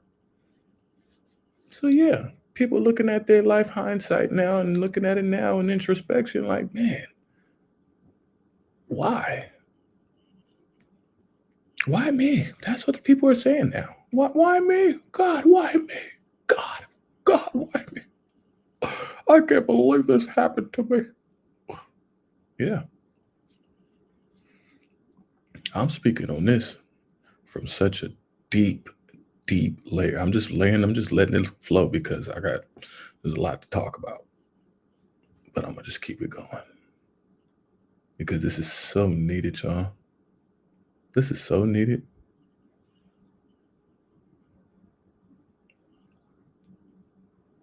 You're seeing the Most High God. You're seeing the Holy Spirit. Michael is in the midst. And everywhere we go and everything we do, we are protected by angels. So yeah. Rebuild what? I don't see how you're going to rebuild that. That whole thing just collapsed. Now you're looking at faulty, like it wasn't blessed by chosen hands. So everything that was not touched by chosen hands is coming down. That's what I'm showcasing. It wasn't blessed by chosen hands. You brought in people who just did the work just to get by, to get in and get up. Y'all went under the table to bring people in, under the table to get in and get up. People came to the border in droves just trying to get in and to do something so they can get up. And everybody's saying, oh, I got experience. Oh, I know how to do this. I can do that, do that. And they just get in and yeah. And because you don't speak the language, you just thinking that, oh, I'm just going, just speaking numbers. Those numbers don't back up actual quality. You don't know if the person actually got quality until you actually do the job. But you're running into so many different buildings and establishments. Why is this work all messed up and faulty? This would have never been the way if you'd have had brothers in civil positions, permits, all of these different things. If brothers was in the majorities of all of these different institutions, organizations, establishments, it doesn't matter. The fact that brothers wasn't involved, sisters got involved a lot more than the brothers. So sisters could have definitely cracked open the door for a lot of the brothers out here too. But then when you think about the thing, the feminism too, that came into the Black community. We're starting to work together now, but this was Jacob's trouble. They didn't want the brothers in there. They was able to allow the sisters in there. Sisters got big-headed too. I could do it on my own. I'm all woman. Yeah, you can. You did it. But look what it costs too. Just because that candy tastes sweet don't mean it ain't venomous. And we are troubled people. We are hurt people. We are traumatized people. And what we're doing now is we are forgiving, we're healing, and we are rebuilding. We're rebuilding our relationship with the Most High. We're rebuilding a relationship with ourselves. We're rebuilding a relationship with our loved ones, friends, and family. We're rebuilding a relationship and a connection with our communities. Without the parasitic infestations of white colonialization and white supremacy and all these other things that are involved. Tethers, foreign and domestic. Yeah, we're handling business. We're taking care of business. We're one step at a time. And we're not wasting. That's what we're doing. We're not wasting. We're not wasting water. We're not wasting money. We're not wasting food. We're not wasting time. The world is moving fast, beloveds. So to be able to keep up with these things that are going on, it's knocking people off of balance. It's knocking buildings off of their foundation. That's what I see, is that this is it's been an unstable foundation this whole time. You didn't build on solid rock, on solid ground. You built on instability and cutting corners, thinking that you were going to be able to compromise to get to the American dream, and that's what you did. So lo and behold, you still got to sit there and still solicit our people, go and stop our people in the middle of their walk to be like, oh, what you guys think about this in your community? Who owns the building? Who owns the land? Is it a brother and sister? Is it a chosen? Oh, well, I don't know. It wasn't a blessed building then. That's what it's coming out to be, what you're seeing with all buildings, all businesses. If it ain't had no blessing on it, no chosen, you're looking at all the water main breaks. Brothers don't mess up on the job. We can't afford to be messing up on no damn job. We work 2 times harder to get half the reward in the first damn place. So yeah, ain't about no pride. Because it ain't no pride to have behind a job that's willing to treat you like that. Companies that ain't willing to hire you. Yeah, you lose reverence, you lose respect. So over decades and decades, you are seeing the aftermath of all of the atrocities you guys have committed. You're seeing all of those old-fashioned American businesses dry up. You're seeing all of the cutting the corners catching up to you now. Buildings blowing all off of their surface. Whole houses flowing down the river. That's not built on what? You can't tell me that. We did a great. That's American built. It's built like a rock. No, it's not. And all of the crimes being exposed now. All of it. We're not wasteful. We don't got time to be sitting here doing all this. We don't.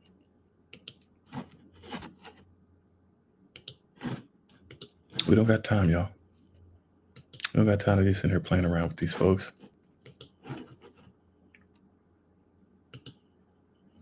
We don't got time to be playing around with none of these folks. We ain't got to be time to be playing around with the Most High. We ain't got time to be playing around ourselves.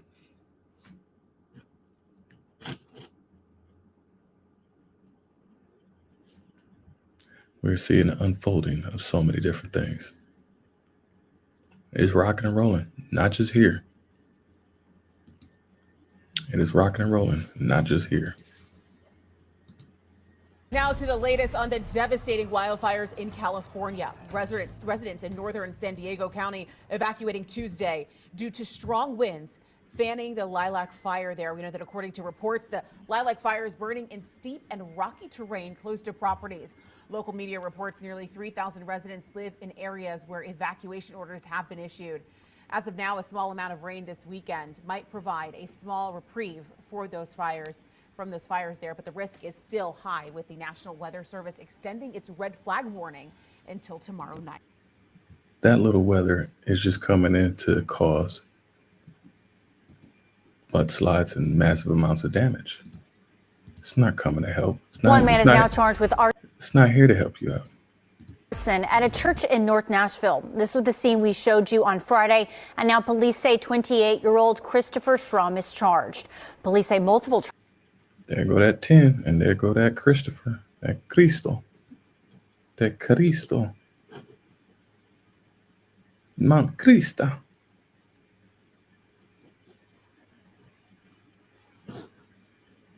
Yes, y'all.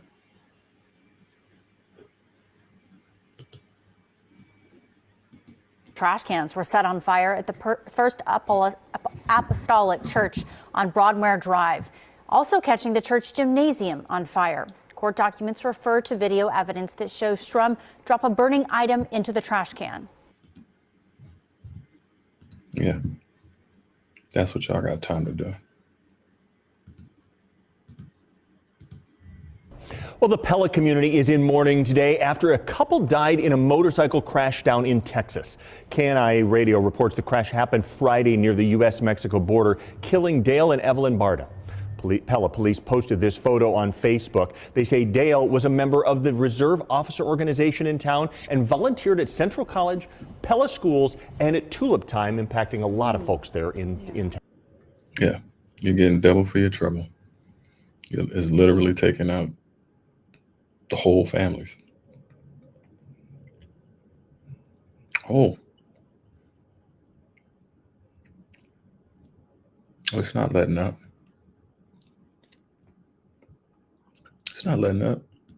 You're seeing a lot of the OGs, a lot of the elders.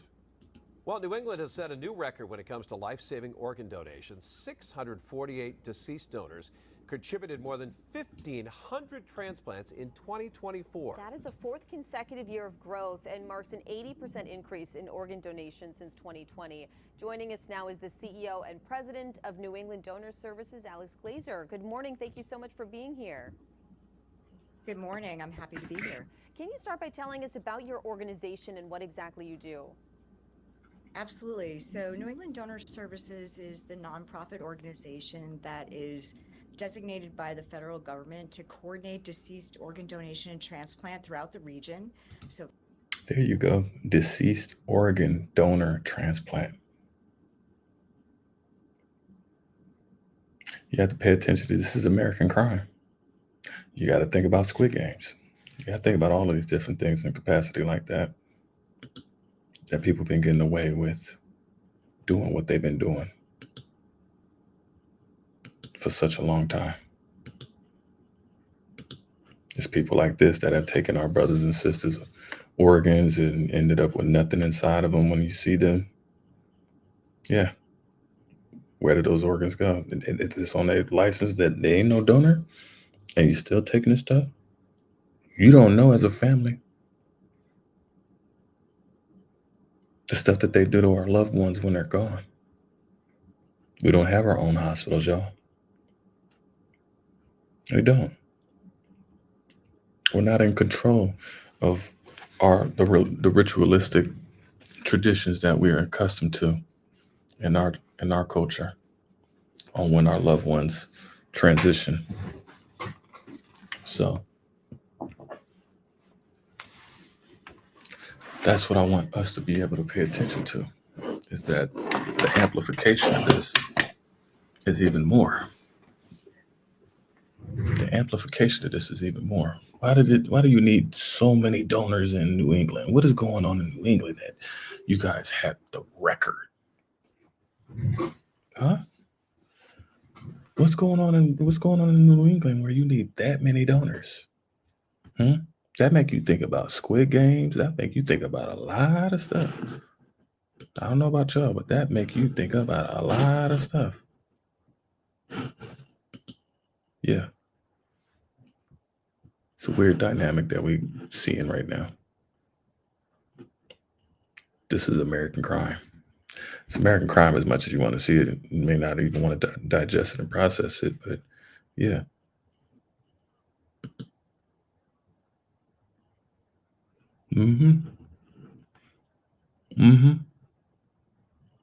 It's not just here. It's all over the place. It's not just here. It is all over the place. of course, that includes Maine. And we're responsible for all components of deceased organ donations. Yeah, they're in control of all the New England states. Maine, who's in Maine? The demographic in Maine, there ain't no black people in Maine. Where are you getting these? Where are you getting? A lot of people are no more. A lot of people are gone right now. So yes, you've had a number of opportunities to be able to save a lot of lives and be able to, fluff the numbers, working things in your favor in that capacity like that. It's like, we need to take a different look at this. Because something's different. But yeah, that's what we got going on. That's what we got going on. That it needs to be fixed. These are a lot of systems that need to be fixed. You're seeing a complete fall. Like even it says it's a rise. It's a rise because it's something else fell. When you see things like this record number, something had to rise and something had to fall. So where is this coming from? I'm going to leave it at that. So that includes making sure the public understands the need for organ donation. It includes identifying opportunities for organ donation when that happens. Recognizing opportunities for organ donations when that happens. Recognizing the opportunity chaos and all that stuff is capitalism. She's cold with it. She ain't speaking in code. That's straight in your face. We're on the side of business where we're able to see any opportunity that comes our way. I didn't know that, and that's why I got it off of my license. Is that your stuff will go to? That's crazy. I need to write that down. I need to go.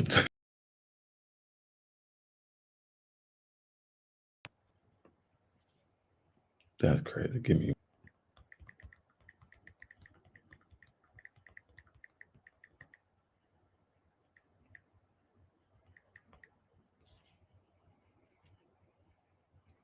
That's crazy. I like that. Y'all gonna see me. Which means we work in Ooh, I close got some work to do, collaboration y'all. with over 200 hospitals in the region. Yeah. And then we send staff on site when there's an opportunity for organ donation. We work with the families, we check the donor registry. And when there is an organ donation, then we coordinate all components of that. We work with the national system to identify potential recipients. And we work with our transplant hospitals, including Maine Medical Center, to make sure that the right Yes. organ gets to the right recipient at the right time. So as you can imagine, it's an incredibly complex system. Our staff are on the ground working 24/7, 365 to make sure this happens. And we're incredibly just privileged to see the best of humanity in the most difficult of circumstances. Over this The best of you, Matthew. past several years, as you noted, we've seen Man. growth in organ donation, and it's really a credit to the donating public. And That's why my mama said, "Ain't no hustler's remorse." Ain't no hustler's remorse. When you look at these eyes, these soulless eyes. My mama was so right about so many things, and I held on to so many things because she showed me the example, and I was able to look at it. And when a kid is able to understand and comprehend, that sticks with you. That is a mental tattoo. So you can imagine whether it's a good thing or a bad thing. Things stay with us. It's up for us to be able to be in control of if it's something that needs to be let go. Most things really, whether they're good or bad, we must let them go. We must not be attached. You see what I'm saying? Like the Most High don't want us attached to anything. Don't put nothing on a pedestal. You see what I'm saying? So it's like I get it. I get it. Thank you, Most High. I get that. But when I see things like this and I see my peoples, it's like, man, we need to wake up and keep looking at things, keep paying attention to these things that are going on, because I'm gonna point them out. the generosity of people to want to do more. Yeah, generosity to just give all of your stuff together, to give your stuff out. No, that's not what this is right now. They are desperate and clamoring on to whatever they can right now. This is literally the shopping spree of all evil hustles right now. It literally is. This is the year of real revealing revelations, while the revolution is being televised at the same time. Completely pure wicked. And it's For others that they don't know, but they know are in need. Let's talk about you guys need, yes, we're not feeding into your need no more. So yes, you were able to stock up. Sure. You had plenty of time to do what y'all did and stock up. But what happens when all of that just rots? And that's what's happening now. You're going to see a major influx of pestilence and rot everywhere. Everything, everywhere. You're looking at the water. The water is checked. I show these things for a reason, beloveds. Because all of this stuff is layers. And when it does like actually tip over, it's like if you got a cup and you got like motor oil, then you got cooking oil, then you got like vinegar, then you got like water. You know, it's like layers of different, water. Not like the different levels of liquid. At the end of the day, even no matter how many liquids you put in there, the moment that the liquids overflow, it's just going to overflow. It's going to tip. So all of these layers of whether it's motor oil, gas, petroleum, like vegetable oil, the avocado oil, water.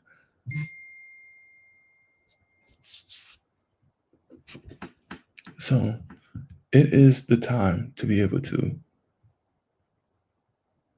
see the tipping over of all of these different things that they've been doing, and them coming out and saying they're coming out and saying exactly what they're doing.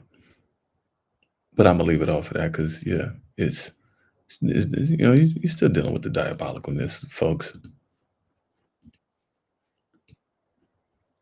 But how you got that and y'all sick?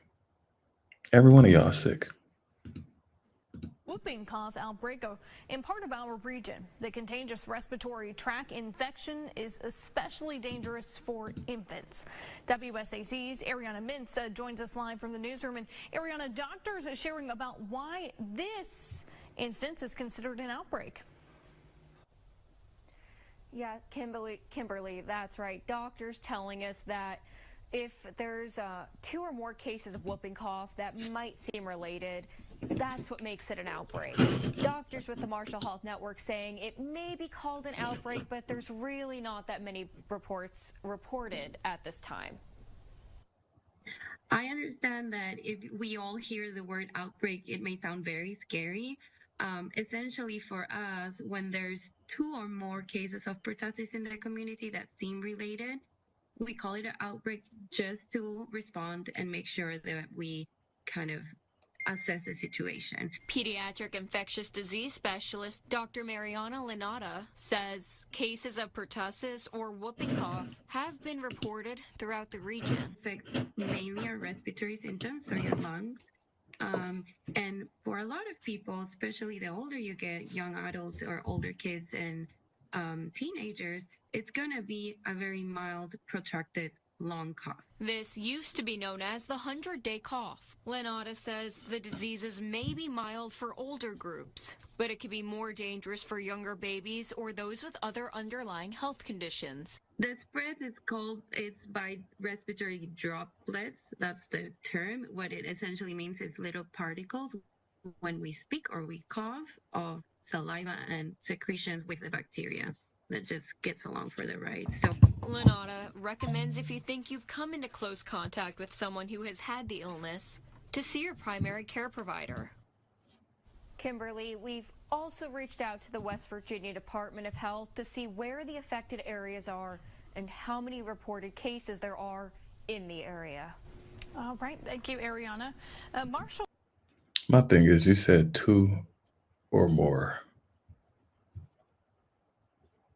You guys can come up with the 2 or more just randomly. You see what I'm saying? Like your logic for you guys inciting so many different panicky situations around the world throughout history have been counterproductive and detrimental to the masses of people. Why is Dr. Fauci still not on crimes like in, what is that, Bilderberg? For crimes against humanity? Yet I still don't know. These are crimes against humanity. These are literally crimes against humanity.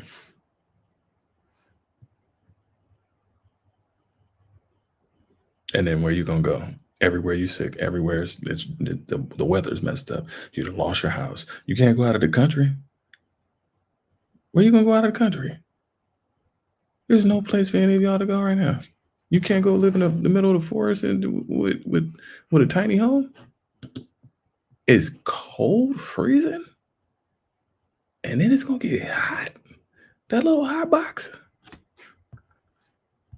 funky and everything. You think you're gonna sit in there in that funky hot box, and even while it's cold, you have to work. You got to work extra overtime. How long is that little place gonna last you working extra overtime to keep you warm without you being all extra layered up and getting attacked by all the wildlife out there? How long you gonna live out there? And then it get hot, and then it gets extremely hot, and then the forest catch fire. How long you gonna last out there? Are you gonna go to Hawaii? Hawaii got earthquakes and volcanoes right now. They just got burnt up with Lahaina. Where you gonna go? What, you gonna go to China? All they buildings falling apart. You gonna go to New Zealand? You gonna go to Japan? Japan is earthquake, weebling and wobbling. Where you gonna go? Y'all not making no sense about none of this. You can't go to South America and go to Central Is America. experiencing a wave of guerrilla attacks in the country's northeastern region. At least 100 people have been killed so far, forcing thousands to flee. Now, for the past week, Colombia's Catatumbo region has been at the epicenter of armed groups fighting for territorial control. The National Liberation Army has carried out several attacks across 3 regions very close to the Venezuelan border. Colombia's President Gustavo Petro invited the armed group for talks last week, but negotiations were suspended in just a day, accusing the group of committing war crimes and not having any intention of peace. On Tuesday, Gustavo declared a state of internal unrest and economic emergency in the mountainous region. Now, in the latest, the president referred to the escalation as a failure of the country. But the situation in Catatumbo shows us where it is going. You also learn from failures, and this is a failure, the failure of the nation. I will try to say it in words that remain hypothetical, because we do not have all the information. Many Colombians have fled the region of Tibu and crossed over into Venezuela, given its proximity to the border. According to the UN Office for the Coordination of Humanitarian Affairs, 1,000 Colombian refugees have moved to Venezuela in search of international protection in the past week.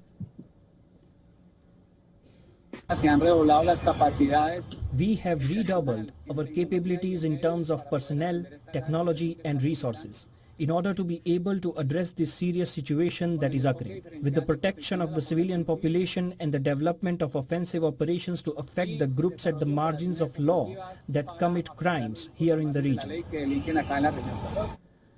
Thailand has posted an AI-generated video of its Prime Minister speaking in Mandarin, encouraging Chinese tourists to visit the kingdom amid reports of kidnappings on the Thai-Myanmar border. We're going to leave you here with this report. Slip into a short break after that. Stay with us. This is Beyond Water. Yeah, where you gonna go? You got everybody on guard. You got everybody up in arms. You got everything close to their chest. You got people getting sent back.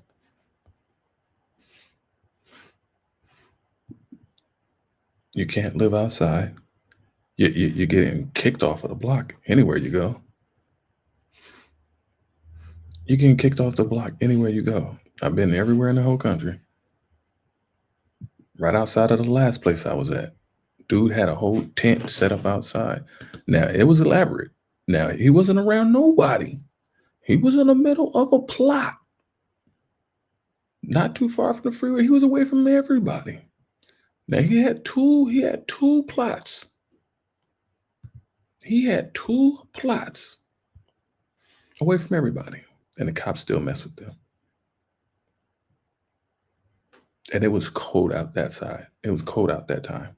That was when somebody had stole ciphered gas out of the tank, of my work van. I was like, man, see. But I'm just saying, being outside and you got the coyotes population blew up because the rabbits that blew up. You're dealing with a lot of places that are completely empty, and the wildlife is overtaking these locations.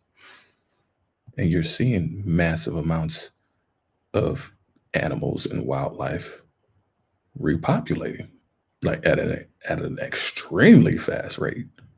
Coyotes, wolves, the wolf population in California right now has blew up. And they have traveled from California through Nevada, through Utah. They're in Idaho. They're in Colorado. This is the first time that it's crossed over into Colorado. The Colorado wolf out there. I don't know the exact name of it, but yeah, that's what it's come down to be now. It's like the mosquitoes went away for them to get it's like they took a nice hibernation to be able to get themselves together. but all the bugs. But you're seeing all the rodents, all the pestilence and stuff like that pop up. People are outside and people are nasty. I'll tell you that right now. There's a lot of folks who's nasty.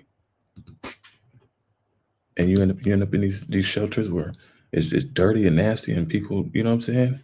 Like, those are not the most cleanliest of places. It's easy for you or your baby to catch something just touching any surface. Bum hands everywhere. Literally bum hands everywhere. You got bum feces everywhere. And that is the quickest way that people been getting sick. That's why I brought up the water, because the water is gonna be the transit for all of this. Just as much as it was for Helene and Milton and all the other ones. That's what's happening right now.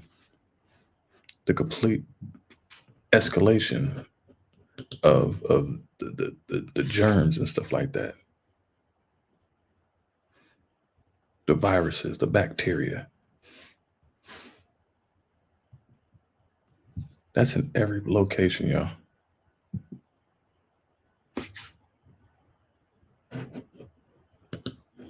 Every location.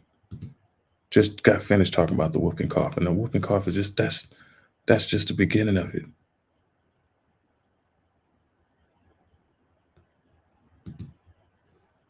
Yeah, we're finna get into all of these right here. But before I even get to this, I had to bring this up. I think this is I'm gonna end it off on that. I like that. That's gonna be sweet. But just like I just said with that, hold on, let me bring it up. I didn't mean to do that, but there we go. The wolf has traveled into southern Colorado for the first time. Colorado Parks and Wildlife releasing this map of wolf activity between December 22nd and yesterday. And they say a single female wolf was likely present in Lake, Park, Chaffee, and Fremont counties. Officials say it's not clear if that wolf is still in southern Colorado. Now, this comes after the recent second gray wolf. Look at them, second gray wolf just galloping, looking beautiful. Look at the wildlife just galloping and looking beautiful, just flourishing and thriving in their habitat, not disturbed. We wasn't out there disturbing them, so you got to understand, these animals remember things. They can tell the difference if it was a black person or it's a white person that was shooting them or walked up to them, and their spirit, they're a spirit animal, they're an animal spirit. So yeah, they remember that. They take that down with I'm gonna get you. My babies are gonna get you. You know what I'm saying? Like, they're ferocious. Animals are different. Animals are different than humans. Their noses, their ears, they hear and smell, and they do things different. You see what I'm saying? Like, they remember these smells. They're not stupid animals. They're not. They know how to get back home. They don't need you putting the damn doggy in some doggy shoes. Put it in this whole snuggy sweater.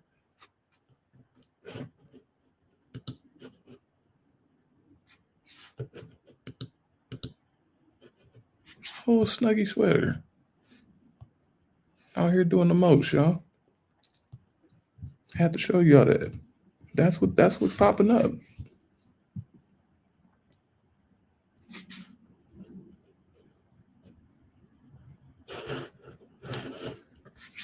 Ooh, I don't know what happened to that one. I guess I'll just leave it alone. Where was I at? Yeah. Y'all used to hunt and shoot these animals down. All the animals, man. I love animals, man. As a kid, I used to just love just the beauty and the essence, just how they in their natural habitat. I just have a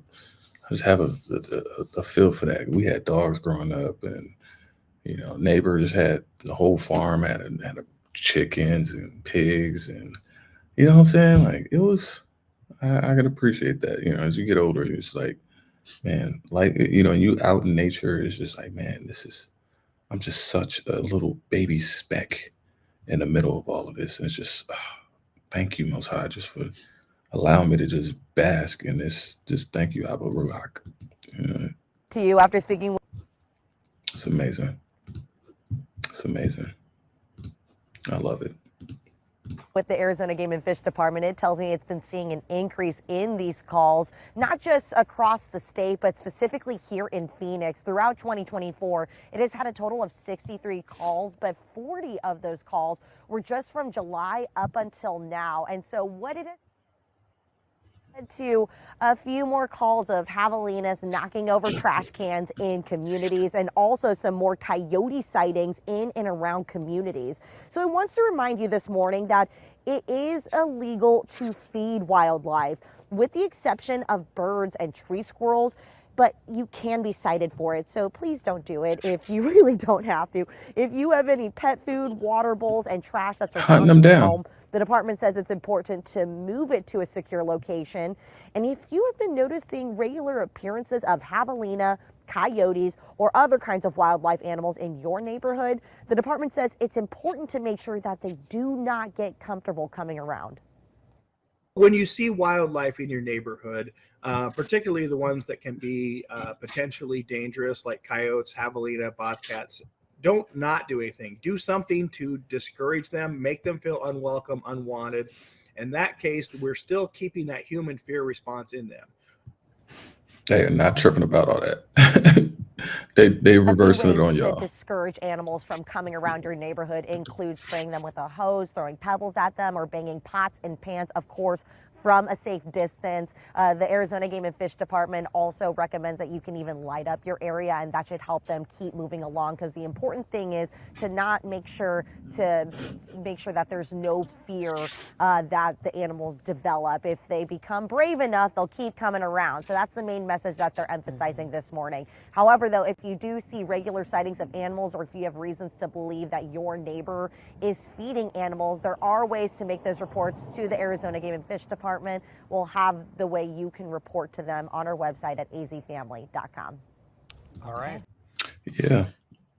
They love feeding the animals, and then the animals eat their food and drink their water and then attack them.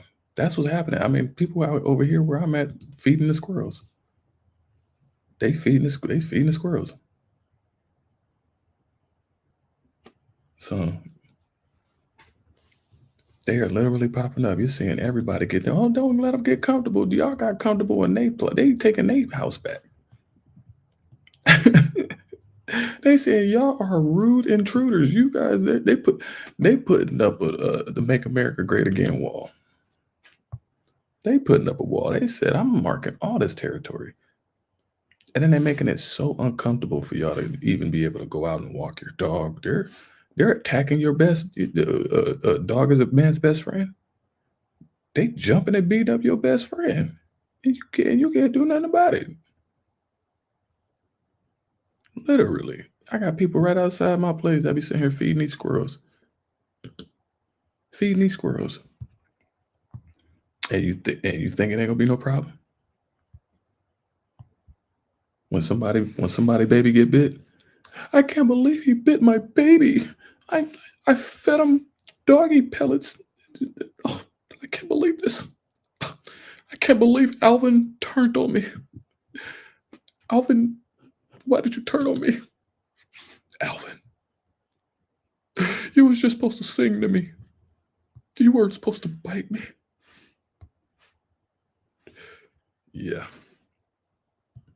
The uptick on animals, it has just begun. So yeah. And then wouldn't that be a crime against a animal? You know, wouldn't that be the same thing? Y'all gotta make it make sense. I don't know, but this is definitely American crime that's popping off though. Yeah. Let's go ahead and get that going.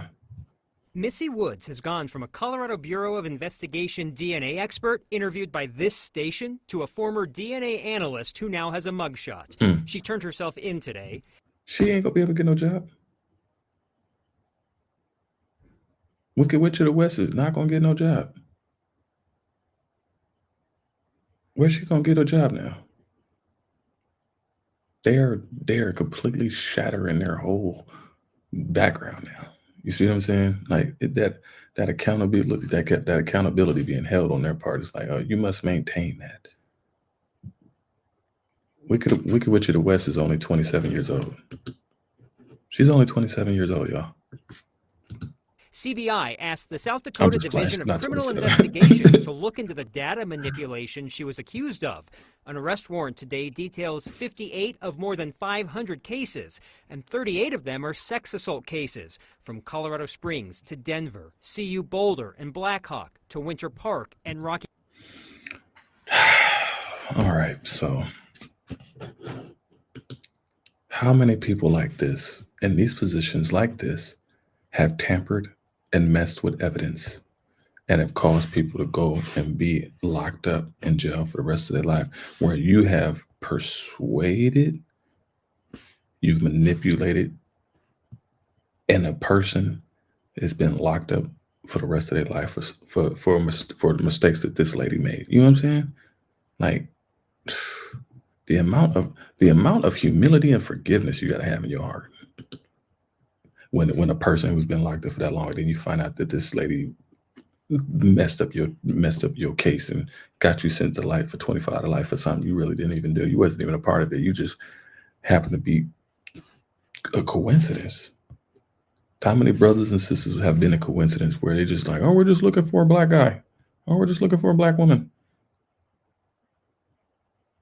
Well, sir, he doesn't even fit the description. But it doesn't matter. We just need one. We got one. That's all we need. Yeah. Y'all created this mess. And lo and behold, you're seeing a lot of brothers get through their time and realize that, hey, and even when they get through their time, it's amazing that this is happening with these people.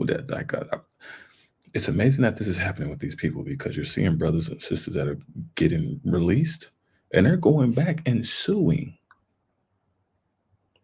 And they're getting it. Brothers and sisters that's out there that know people that have been in situations where you're looking at their case and you're like, something don't smell right. And they didn't have nobody to help to protect them. They just had a public attorney, whatever like that, public defender. Yeah, you got brothers and sisters out here who are going back. They got people on their side and going back and finding out that these people did them wrong since the beginning. You know what I'm saying?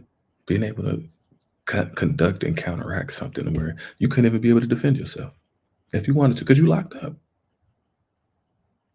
You can't case everything. You can't look at all the evidence. You can't be able to get a good lawyer, especially when you're locked up. You can't do nothing when you're locked up like that.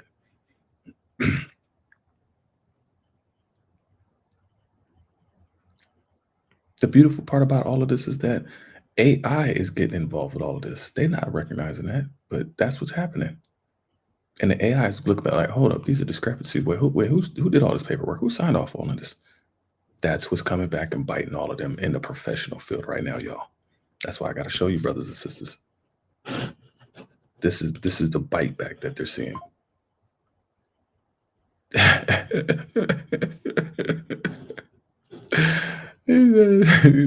That milk went sour real bad. Rocky Mountain National Park. Cases where Woods is accused of saying there was no male DNA detected when there was, or changed data values so that DNA analysis would not be performed. The arrest warrant says Woods could not indicate how many times she falsely reported, quote, no male DNA present, when in fact there was at least some amount of male DNA present. When asked about one specific example, she said the benefit would be expediency. Wow. I think that's about as manipulative as it can get without, say, adding in another sample from a different person saying that person was there when they weren't. Attorney Kevin Benninger does not have a... There's no checks and balances in that system when it's top heavy like that. You see what I'm saying? When you got nepotism and then you got nepo babies, you're bringing in generations and generations of people after this, or your golf buddy knows somebody who needs a job, or one of your frat and sorority, your frat brother or a sorority sister needs a job, and just because you went through that gauntlet of that hazing, that this person is deserving of it, and knowing that this person was a doofus or a creep or an evil witch. So yeah, you guys are setting all of this up to where the AI is getting y'all in trouble. The AI is sending anonymous tips. The AI is like, I'm telling. And the AI is sending anonymous tips like, hey, Brenda over there, she's messed up about 1,000 cases. And you need to go ahead and check on that. Well, she doesn't work for our building anymore, but hey, you still need to look into her. That's what is happening right now. Is that people thought that they can outrun Michael Myers and Jason.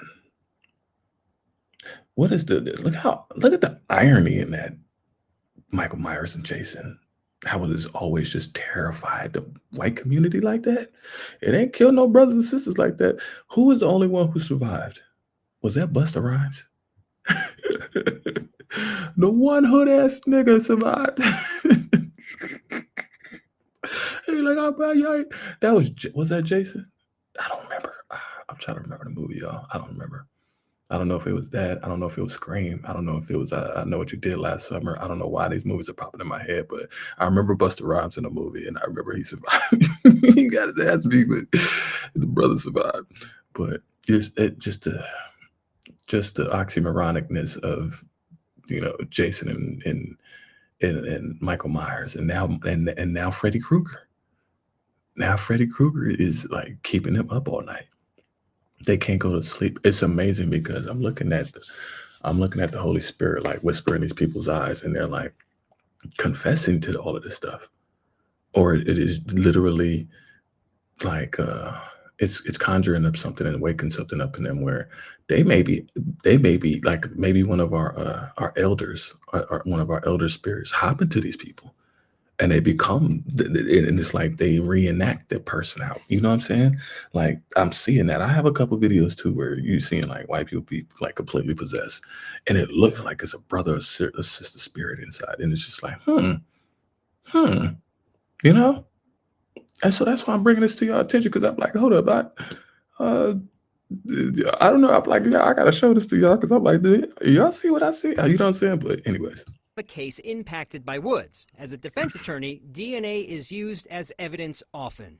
These samples are usually kept and can be retested. He said if there's someone in prison in a case that Woods assisted on, an appeal would take into account more than just the DNA evidence. Facts. And you're talking about case after case after case. You know what I'm saying? Like everything that was before 2020 with all of our brothers and sisters are being revisited. That's what I'm trying to showcase right now. Is that you're going to see a lot of brothers and sisters get out. And a lot of them became lawyers their damn self. They got in there and got educated, whether they was Team Jesus or Team Muslim. Like, regardless. Some brothers came out extra educated. And they're like, hey, I need to revisit this. But you're seeing people like this who have been in positions of power, of prominence, and getting called back out, and you're seeing their track records be. It's like we gotta upgrade, we gotta update your resume. We have to see what you've done for us lately. Alexa, play Janet Jackson. What have you done for me lately? Do do do do. Ooh yeah. No, but it's bringing up everybody's credentials now. It's like a whole clean slate. And then when it showcases these people, you're seeing that, oh, you got a dirty record. Funny thing about it is that all of them have a dirty record. So slowly but surely, you're going to start seeing many, many people like this. That's what I'm showcasing. Yes. Anyways. I'm just going to look at how much did that impact the outcome of the case? In other words, was there overwhelming evidence of guilt aside from the DNA evidence where the judge can't find that it would have made a difference in the outcome? That part. And it's going to change the outcomes now. It's going to change the outcome of a lot of cases. Now, you can't say nothing about these cases that are happening now where you got these dudes who are doing all this crazy stuff and beheading people and all that. Oh, you going to jail, buddy. Oh, you on the other side of this fence right now. You going to jail, buddy. You ain't getting out no time soon. But with a lot of these brothers, they cases, man. it's looking a lot of sunny side up because this is just not the only incident. A lot of these people's credentials are being questioned, especially when they're acting out. They go on a vacation and getting locked up, and they develop a record, and so they're having HR departments are having to look back and revisit these people's HR records. You see what I'm saying? What is it? I just wanted to check on Brenda's work history. I just wanted to make sure that I just wanted to check her integrity. You know, we're bringing in an anonymous third party auditor, and we just want to, we just want to run across the numbers, and we just want to look at her paper trail. We just want to, I didn't know that she was doing all this. Oh, really? Wow. She's a hideous person. Oh, we have to warn people about her. Yes, that's what's happening right now, brothers and sisters. It's no joke. The second murder I know I'm just animating on it, but it ain't just in America. It's everywhere, y'all. trial for an East Honolulu man accused of killing his wife's lover opened at Circuit Court this morning. This comes nearly a year and a half after the first trial resulted in a hung jury. Our Mark Carpenter reports. As I entered, I saw John on the floor.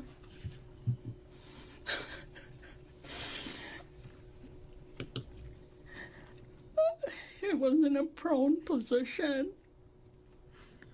His head down. For the second time in nearly 18 months, the mother of John Tokuhara delivered emotional testimony, recounting the moment she discovered the body of her dead son at his Waipahu acupuncture clinic in January of 2022. Prosecutors say East Honolulu contractor Eric Thompson shot Tokuhara multiple times in the face after learning he had been having an affair with his wife. This man, Eric Thompson, murdered John Tokuhara out of revenge for sleeping with his wife, Joyce. Joyce Thompson first started seeing Tokuhara for acupuncture fertility treatment, which prosecutors say later developed into a romantic relationship. They argue surveillance video shown in the first trial, along with DNA evidence collected from a white hat found near the scene, connects Thompson to the killing. Nobody had the motive except for Mr. Thompson. Nobody had the means to do so, except for Mr. Thompson. You'll see that throughout this trial, Eric Thompson planned this murder, and he executed this murder. The one thing about lawyers is like, man, they will get paid to compromise their integrity and moral compass at the drop of anything. You know what I'm saying? It's like a Batman and Robin situation. It's like having an assistant secretary to a battle rapper. You know what I'm saying? Like he's just like chewing into this dude. Like it's not on the contingency of him actually like having a beef with him, but he's speaking on a behalf, as a middleman, a third party to get in between, as a mediator to get in between the person to be able to speak on this person's behalf to him on what they whatever they would have allegedly wanted to say if that was the case. But for him to be in a suit to be able to professionally orate the circumstances, and it's just interesting when you think of things like this. Nearly flawlessly. Thompson's attorneys argue he was nowhere near Tokuhara's clinic at the time of his death, but rather at the Waimanalo Convenience Center disposing of construction material. No contact with John Tokuhara, calls, texts, postings, social media postings, nothing, direct or indirect. No threats or anger directed at John Tokuhara. I'm just confused. Like, is he Hawaiian or like it's like a blend of Asian though? It's like, because you look at Hawaiians, it's like way different, but I don't know. It's like, it's interesting.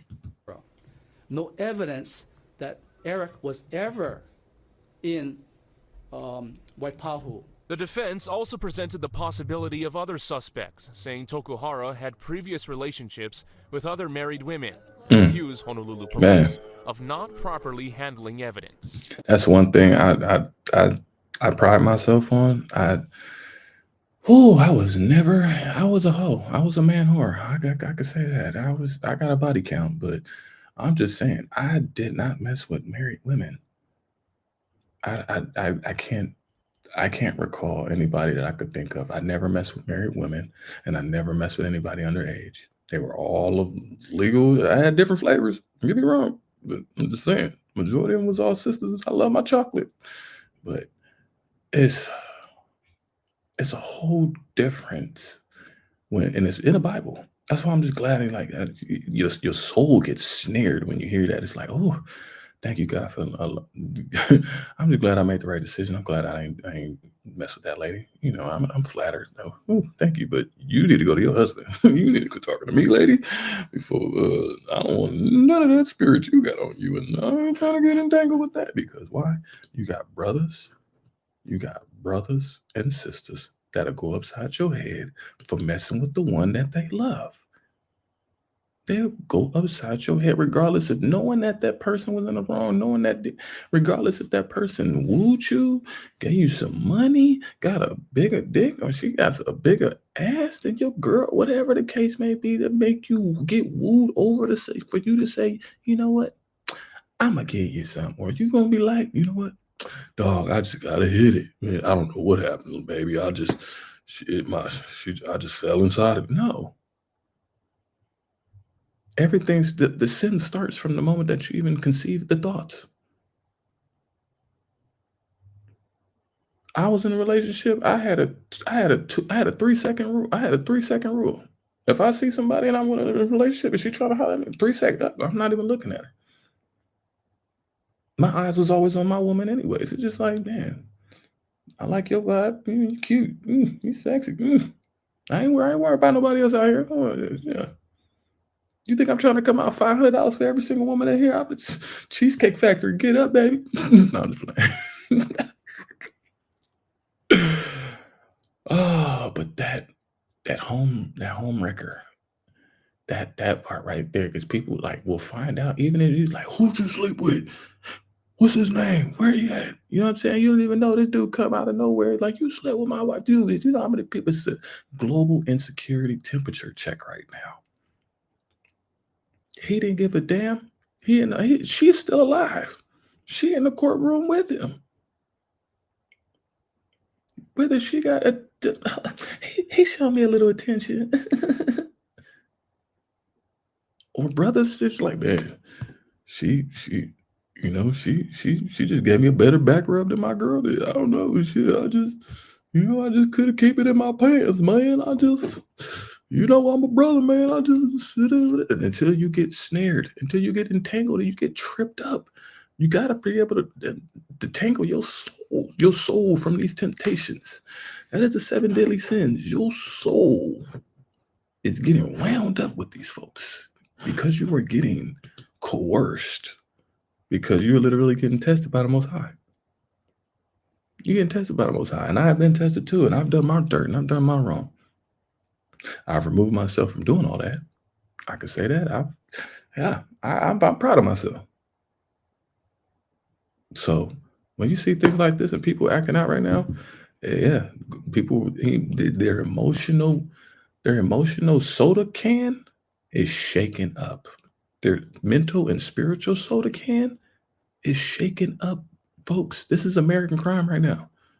That's why I'm bringing this to this. Everybody's bottle is ready to bust, and that's why I'm gonna just go ahead. Let me just run down all of these because I got so many. There's so many, y'all. Let me get them out of the way because I get to tapping on all of these situations because this is real. This is the stuff that we got to work ourselves through as a people, as a nation right now, to be able to heal from the examples that we see, because either these examples are examples that we had in our own life and we have to be able to identify with them. That's why I'm able to be open and honest and transparent with my own self and be like, you know what, hey, I was a part of that. I've repented. I've done everything I needed to do to get myself away from that. I'm in a better situation. Cool. Or maybe a situation where it's like, oh, I see that. I don't identify with that, but I am willing to detach myself from even the thought or even the feeling or actions to even partaking in these type of manners. So these are just the stop signs for us, beloved.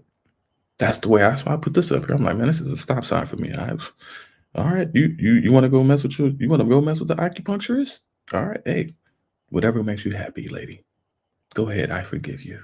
I'm glad I can help bring you two together. You enjoy your life. Toodles.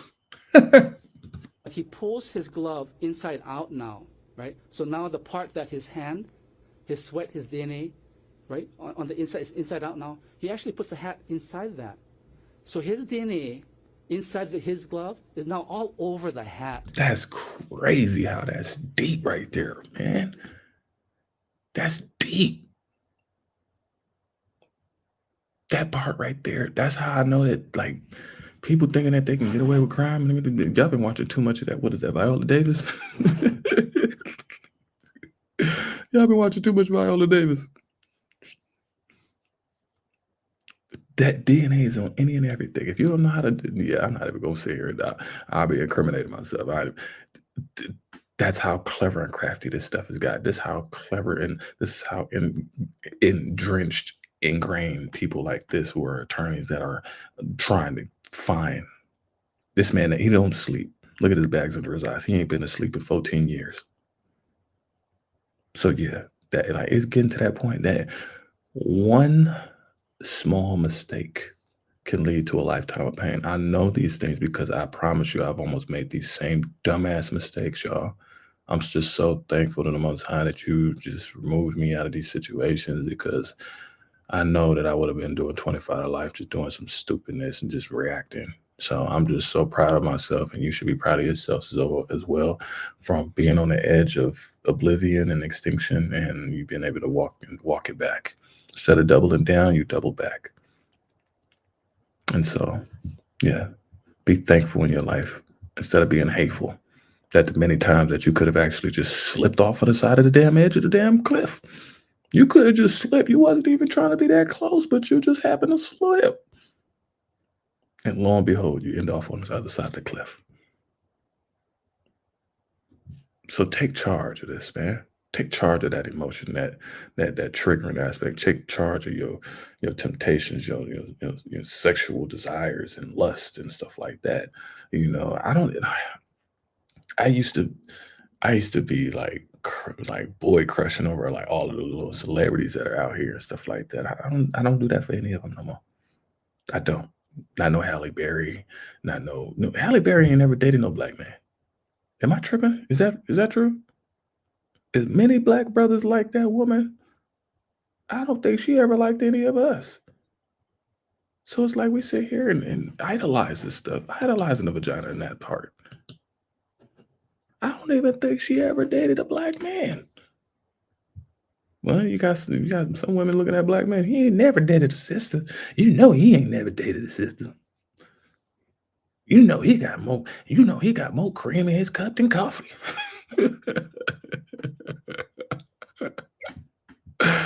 There's something wrong with y'all.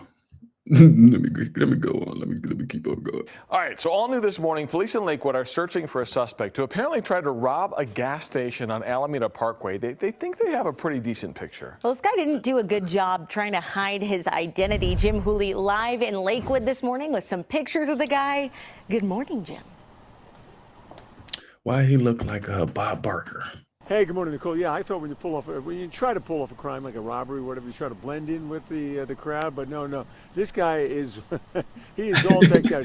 He had to laugh. He's like, this shit is embarrassing. I don't know who he looked like, but he had to laugh. He's like, dude, I hope it ain't. He's like, I hope it ain't no white guy. I'm tired of watching these embarrassing stories. This is funny, but it's embarrassing. Do you see how they have to conduct themselves on these matters? Crowd at this fuel station here, the Safeway fuel station over by Green Mountain High School, just east of Green Mountain High School here on West Alameda. Take a look at the pictures. I mean, this is what Lakewood Police has. This is the guy that they're looking for, and you can see he's easy to spot because he's wearing a bright orange getup. He almost looks like he's going hunting, right? He's sporting an orange baseball hat, a bright orange sweatshirt.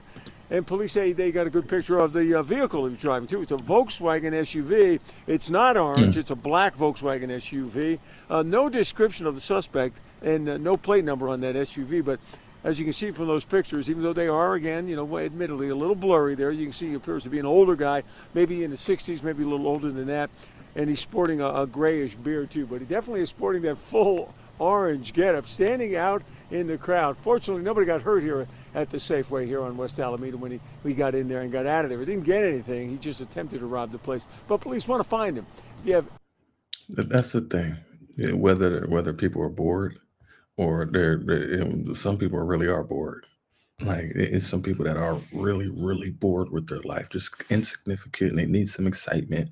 They get inspired and go do something stupid and reckless just because they were bored and they needed a kick out of life and they needed something. They needed a thrill. They needed to get the 5-star GTA San Andreas.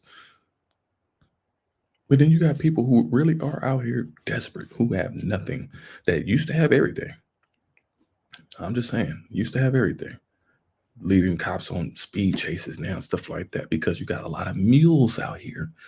You got a lot of people who are mules, drug muling right now. A New Mexico man accused in multiple burglaries is behind bars this morning. Hobbs police say that back on January the 14th, they received a tip about the location of 34-year-old Roman Astorga, who had multiple active warrants. Officers responded near an area off of Highway 62. That is where Astorga was arrested and taken to the Hobbs Detention Center. Mm-hmm. A Manchester man is facing multiple charges after allegedly leading police on a chase on 93 North. Police say it started yesterday morning in Hooksett when a driver pulled over near an officer in the middle of a traffic stop and started yelling and acting erratically. That driver was later identified as Jason Marco. You see him right there on your screen. He was later seen driving more than 100 miles per hour in Bow. Police say at times he drove toward oncoming traffic and forced other drivers off the road. The chase ended after he lost control and hit a snowbank. The snow is helping as well. Like, oh, we'll stop him for you. We'll stop him. Now to a crime alert out of Warren County. A Bowling Green fugitive has been arrested on federal drug and weapons charges. Authorities say 42-year-old Dennis Richardson has been on the run since June of 2023. He was apprehended yesterday after a search warrant was executed at a residence on Goodrum Road in Plano, where authorities say he was found hiding from ATF agents in a kitchen bar cabinet. He was taken to the Warren County Regional Jail without further incident, charged with possession to distribute methamphetamine, possession of a firearm by a prohibited person, and possession of a firearm in furtherance of drug trafficking. He appeared before a U.S. magistrate at 3 p.m. today for an initial appearance in U.S. District Court in Bowling Green. In addition, 40-year-old Reina Goyomi was arrested after authorities said she lied about Richardson's presence in her home. She's charged with second-degree hindering prosecution or apprehension and was released from the Warren County Jail. Then you're getting double for your trouble. I can't make this up. I can't make this up. That's literally you getting double for your trouble, and you're wanted on federal. This is not local or state. You're wanted on federal. So when you're dealing with federal, you got drugs and weapons charges. These are the same charges that brothers and sisters was getting, huh? So that means they about to get stretched as long as we was getting, right? Now most will be like, no, wrong. They're gonna get out. They're gonna get out. No. These folks are getting stretched, y'all. They're getting stretched. These are people that are not going to be able to work at any company, any business. They're not going to be a reliable person that is going to hire them. No. The only people that will be hiring them will be waste management. Why? Because they are the scum and the trash of society. That's how their own people will perceive them. And they're like, you need to pick up my trash now. I don't want you around my kids, so you can't work in my job. I don't trust Reina's a liar. Yeah, that's how they go. That's what's going on right now. What you gonna do with that? What you gonna do with all that hump inside that?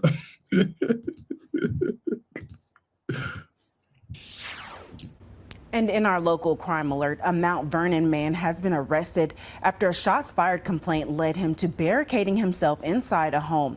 It all began after Jason Cope got into an altercation with a family member and shot several rounds outside the home. When officers got there, Cope fired several rounds in their direction. He then went inside and barricaded himself. Kentucky State Police Special Response Team helped with negotiations. After several unsuccessful attempts, law enforcement used non-lethal force to remove him. He was arrested and faces several charges, including wanton endangerment and possession of a handgun by a convicted felon.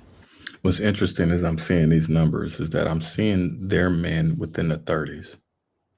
These are men that are in their 30s, disgruntled. They're in that. They're trying to. It's like they're almost replicating how we were in the 80s and 90s. That they're trying to replicate now, and they can't do that. You know what I'm saying? And they're replicating it. They're doing it effectively. Don't get me wrong. They're doing it very well. We weren't trying to be. We were like, fuck the police, and then, like, we tired of y'all beating us up and locking us up. Y'all doing this on your own. Y'all want to do this, but this is within the 30s. This is heavily this is a whole working class of them. I'm noticing. I pay attention to numbers, and if I go back at all of these people that I went through, they in the 30s and they in the 60s. What is you doing in 60s? you supposed to be enjoying retirement. Most of these 60-year-olds lost everything, and they're the ones that are having to go back and work at Walmart right now. Those are the people that you see pissed off at Walmart. And then they get mad at, the young ones don't want to work. Oh, sir, you're 60 years old and you're stacking Pampers. How hard is your job, sir? How hard is your job to stack the Pampers that you wear? Do you not stack the stuff at your house? Or no, is your house dirty? Yes, your house is very dirty. Most of the time, it very much so is. But that's what you're running into. It's like just jumping. It is jumping right now. And as you could imagine, today was triggering for parents of the Covenant School students. Amanda Hara spoke with two mothers who are sickened by the news. Mark Joyce and Melissa Alexander both have kids who survived the deadly shooting at Covenant nearly 2 years ago. They tell our Amanda Hara tonight the fear that parents and students felt today resonates with them. What would you share with this community that's now going through what you lived through? They experienced being in a war zone, and they were in their school in a place that's supposed to be safe, and now they have this really horrific experience that they're gonna be reminded of. Both women who are supporters of the Second Amendment and conservative with their political leanings say their work continues this legislative session. Right now, they're working on measures to make schools safer from a design standpoint or gun safety measures. They want Antioch families to know you're going to be okay, but they recommend finding outside help to work through this. You got to understand that many of us had to walk down our own neighborhoods and in the schools and having to look over our shoulders. You guys are having to look over your shoulders at your own now, because you don't know if little Bobby is, packing. You don't know. You don't know. These kids got it. I'm telling you, these kids is not. Like, this is not. I don't know in my generation. I know a lot of brothers and sisters that I was going to school with. They weren't thinking like this right now, to where it's like they see it and it's like that dangerous. When we was in school, our school was known for all of the riots. Like, we was fighters. You know what I'm saying? Like, we was fighters. We was sports. We was hoopers. We was football players. We was track stars. We was very intelligent, because I was an academic decathlon. So just as much as I was out there being, rugged, ratchet and rugged too, now I was in the books too. So I'm like, hey, it got to be a way out. I can't be just sitting here trying to beat everybody ass. You know what I'm saying? Like, this ain't gonna work out. Yeah, I'm trying to keep my teeth. I like my smile, but I'm just saying that this is. You gotta look over they gotta look over their shoulders now. They ain't worried about us, because what they infatuated with us. They fantasize about us. So what the hell they gonna be looking at us or looking over their shoulder now? No, they looking at little Bobby. Little Bobby. Yeah, little Bobby is mad because he's mad that you want some BBC over him. So yeah, it's that type of party.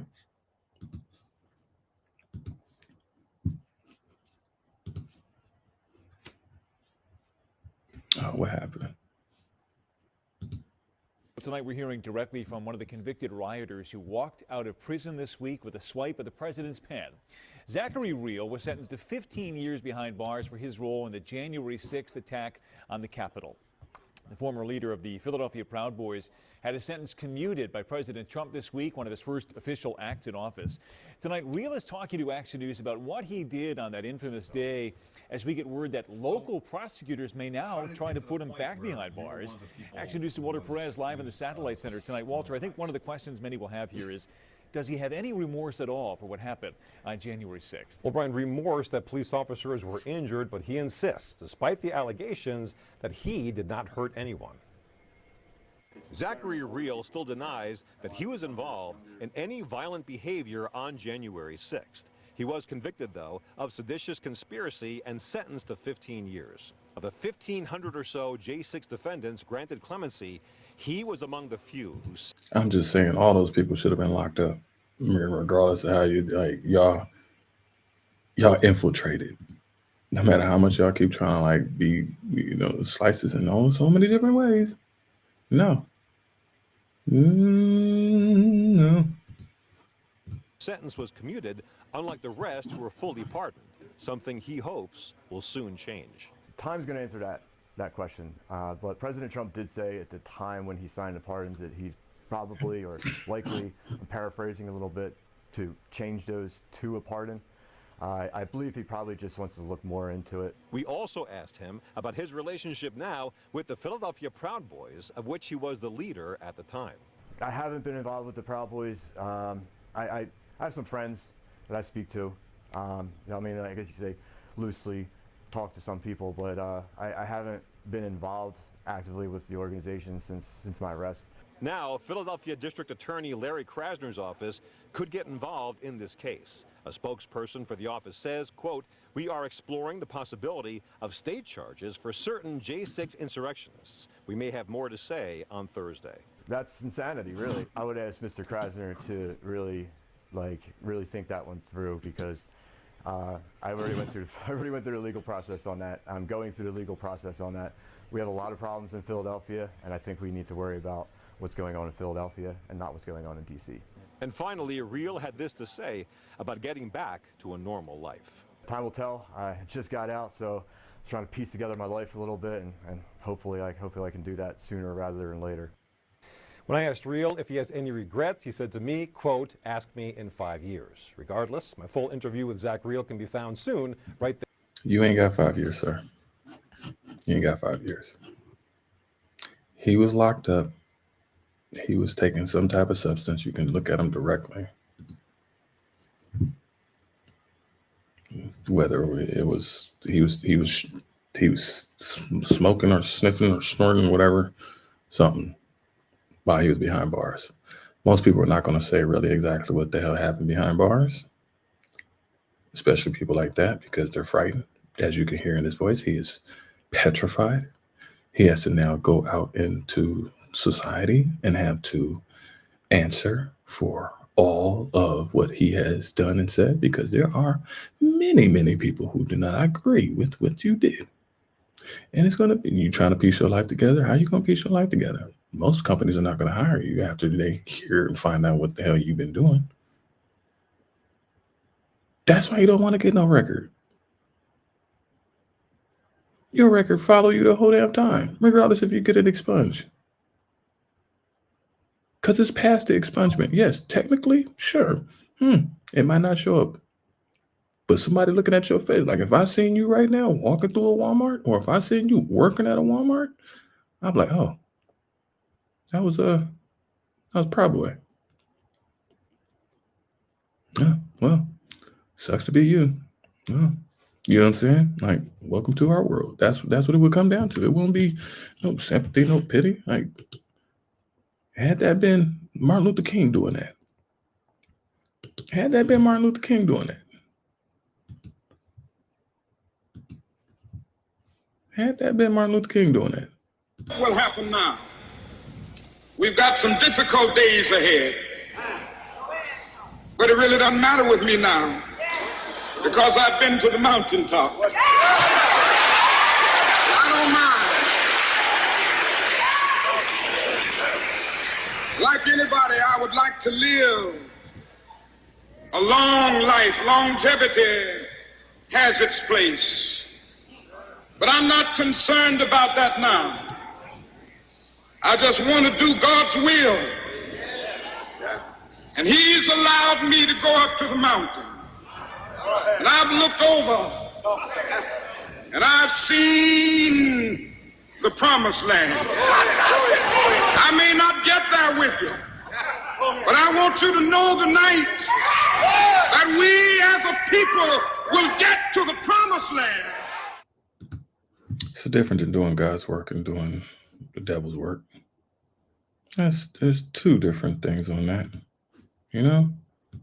I think people just really lose. One of the men caught in child solicitation stings last year pleaded guilty today. 35-year-old John Michael Seagroves tried to meet up with a minor for sex in October. A judge sentenced him to 1 year in jail, followed by 5 years of probation. Seagroves will also be required to register as a sex offender for 10 years. That's what y'all go. That's what y'all are doing. Y'all doing all this crazy stuff, wild, extreme, deviant, diabolical. The thing is that you're getting bit. You're getting bit by the one thing that y'all prided yourself on, you know. And now you won't be able. You be on probation. You're on a list now. You have no ability to be able to get any firearms like that now. You're no longer an accepted person of society now at this point. You know, you damage yourself in that. New tonight, That's what y'all doing. controversy in Mississippi over a new bill which would enforce President Donald Trump's immigration policy. The proposed program would put some cold cash in the hands of citizens who assist in successful deportations, and it has a notable supporter from DeSoto County. So you about to give top flight security of the world, Craig, to every single one of these nut buckles, just like the dude that just got out as a Proud Boy. You're gonna have, what is that? Militia groups and mercenaries. And see, he can easily get a job doing that. You know what I'm saying? Be under the table. You know what I'm saying? But then you still are a part of that ilk. And it never goes away because you made the decision, one decision in your life to sit there, whether you ran down to go to the January 6th or anything like that. You ran down and found out. And now you just get knocked down more and more from that point. Here's ABC 24's Kevin McNamara. As the immigration crackdown gets underway nationwide, a new bill has been proposed in Mississippi. If passed, the Mississippi Illegal Alien Certified Bounty Hunter program will be established. It'll offer a $1,000 reward to registered bounty hunters for every successful deportation they assist in completing.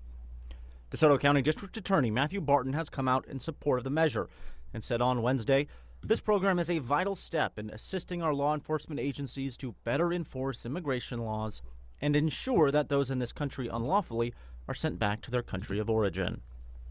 Others aren't so certain. Using bounty hunters, like who's going to regulate them? If people are going to have an incentive, especially a financial incentive, to incarcerate individuals, that could violate the Fourth Amendment, the Fifth Amendment. It's dangerous that we're going to see people racially profiling individuals. I mean, like let's think about the mechanics of this. Mauricio Calvo, the executive director of Latino Memphis, says we know it very well. Ambiguity and will motivate bad actors to try and take advantage of the situation. Imagine when you have a group of people that are not fully trained to do this work, Yeah. and on top of that are getting an incentive, Yeah. a monetary incentive to do this. It's going to be chaotic. It's going to be like the Wild West. For ABC 24, You sounded like one of the brothers. Yeah, is that y'all over here trying to sound like us now? Oh, yeah, we've been preaching this till we was blue in the face, y'all. We was doing this and preaching this and doing all this and saying all this till we was blue in the face. Now everybody else is getting the same treatment that we got. Like everybody else is getting the same treatment that we got. Or everybody ignored, or either they contributed to it or they ignored. Y'all was okay for the atrocities happening to us, literally. And now that they're happening, nobody's coming to In a arrest you. live broadcast, Mexican President Claudia Sheinbaum letting Mexican nationals know that they're not alone. The mobile app Consul Contigo, which translates to Consulate with You, is still being fine-tuned, but it can now be downloaded on Androids and iPhones. Tenga algún encuentro. The head of the Mexican consul in Phoenix, Jorge Mendoza Yescas, explains that if a migrant encounters an immigration officer, the app's panic button will streamline communication, alerting emergency contacts such as relatives, lawyers, and officials at the nearest consulate. A nivel local, cada consulado está reforzando. Yescas says all 53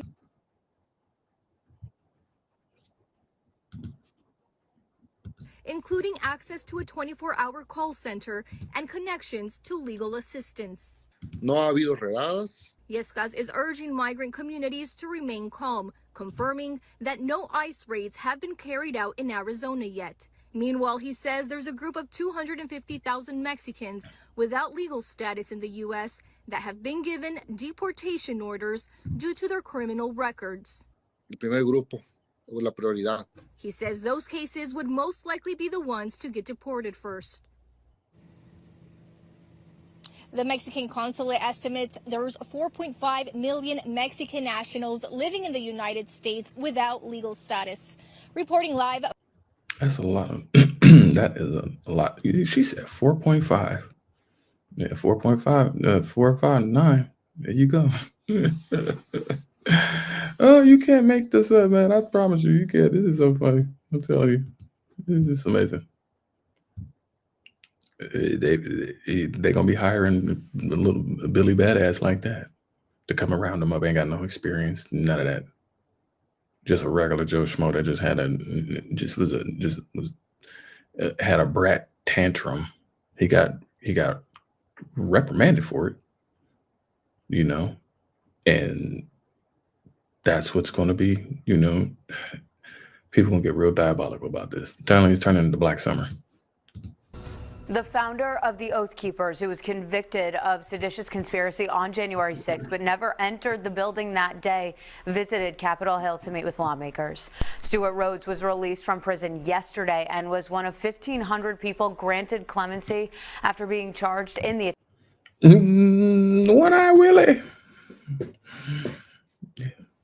He's gonna be a Pirates of the Caribbean extra. If you got a patch, you better typecast it. You better shake what your mama gave you. You better shake what your mama gave you.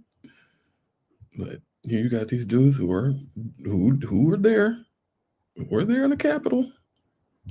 They getting out. Attack on the Capitol.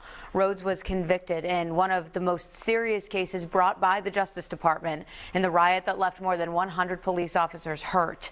He spoke to reporters during his visit to Capitol Hill. We were railroaded for political purposes because of who we were, because of our identity, because of Oath Keepers. Really? You were railroaded because of you? Hold on, let me see that again. To Capitol Hill. We were railroaded for political purposes because of who we were, because of who you were. Huh. That sounds very familiar. This brother looking at you like for who you were. And he got right up on him like, you don't say. He's like, for who you were? I know your breath is stinking. I still got to give you 6 feet social distancing, but for who you were? What about all the stuff that happened to me for 400 years, brother? For who I was, or who my peoples was. And you want me to sit here and allow you to be able to say that out of your mouth, brother? You must be tripping. I don't know what got across your eyes. Are you seeing well, brother?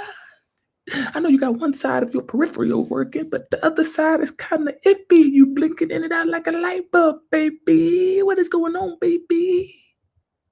You can't be telling me about how you've been treated. Huh? Because just like I showed with Martin Luther King, if he'd have been up there and did the same thing, being an oath keeper or whatever you want to call yourself, they would have brought in the dogs, the water hoses, and the guns. if they would have mowed y'all down that day, it would have been equally showing of, hey, that would have showed America is not exempt. But because that didn't happen, that literally showed your whole white supremacist hand.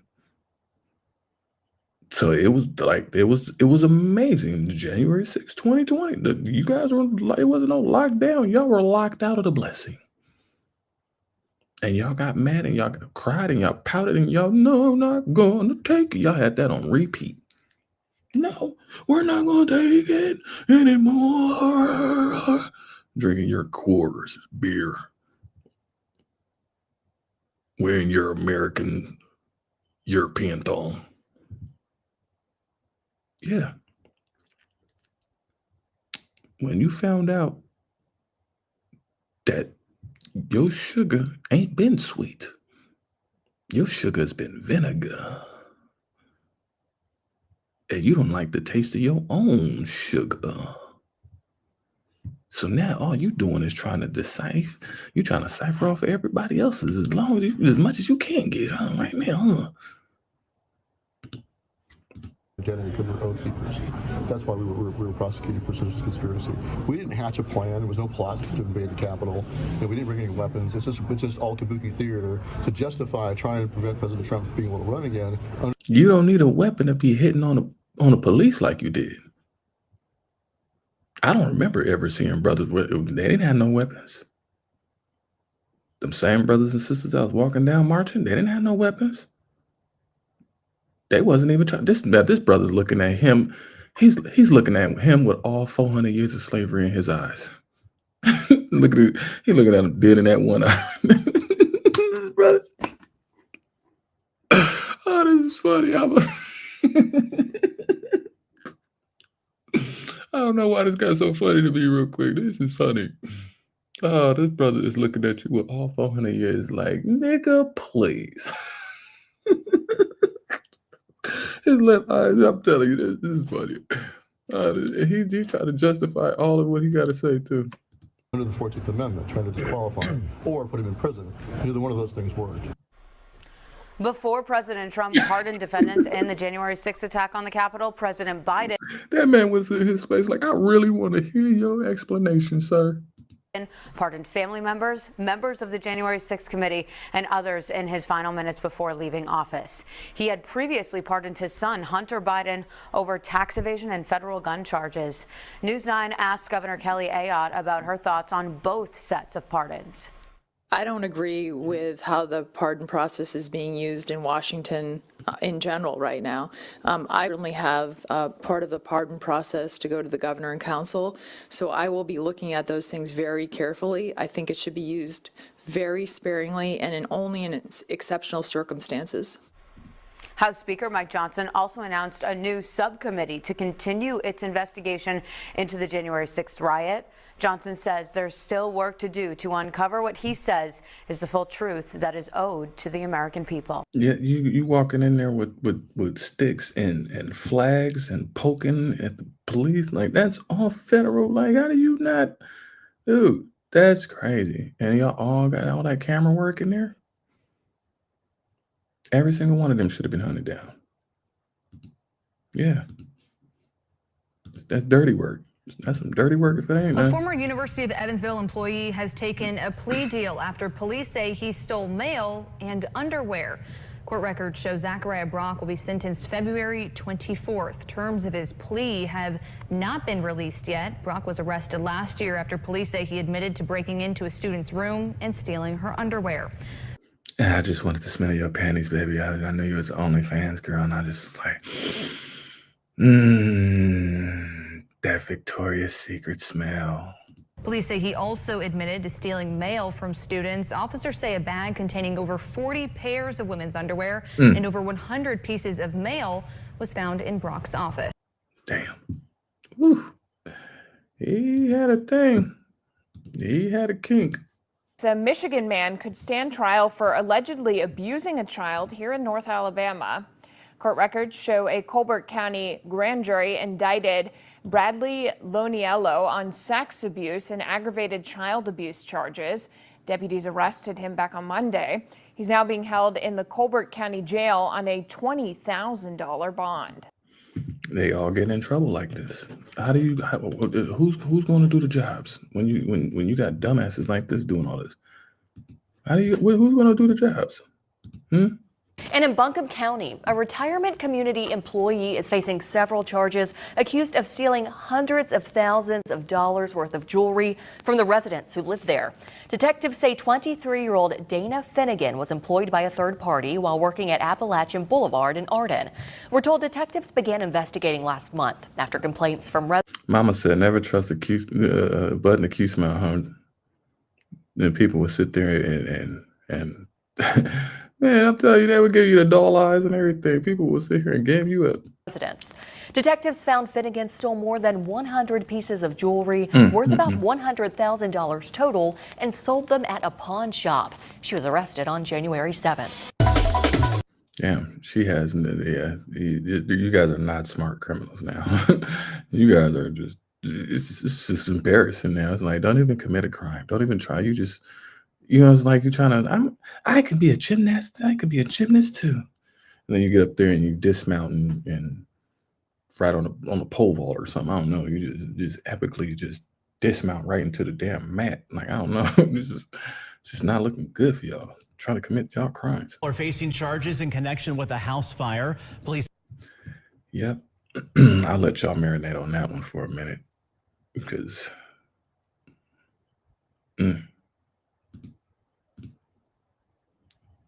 Okay. These are the faces of crime, y'all. Cocky, arrogant, prideful. Can't tell me shit. I'm privileged. Can't tell Catherine nothing. She do whatever she wants. She been doing whatever she want.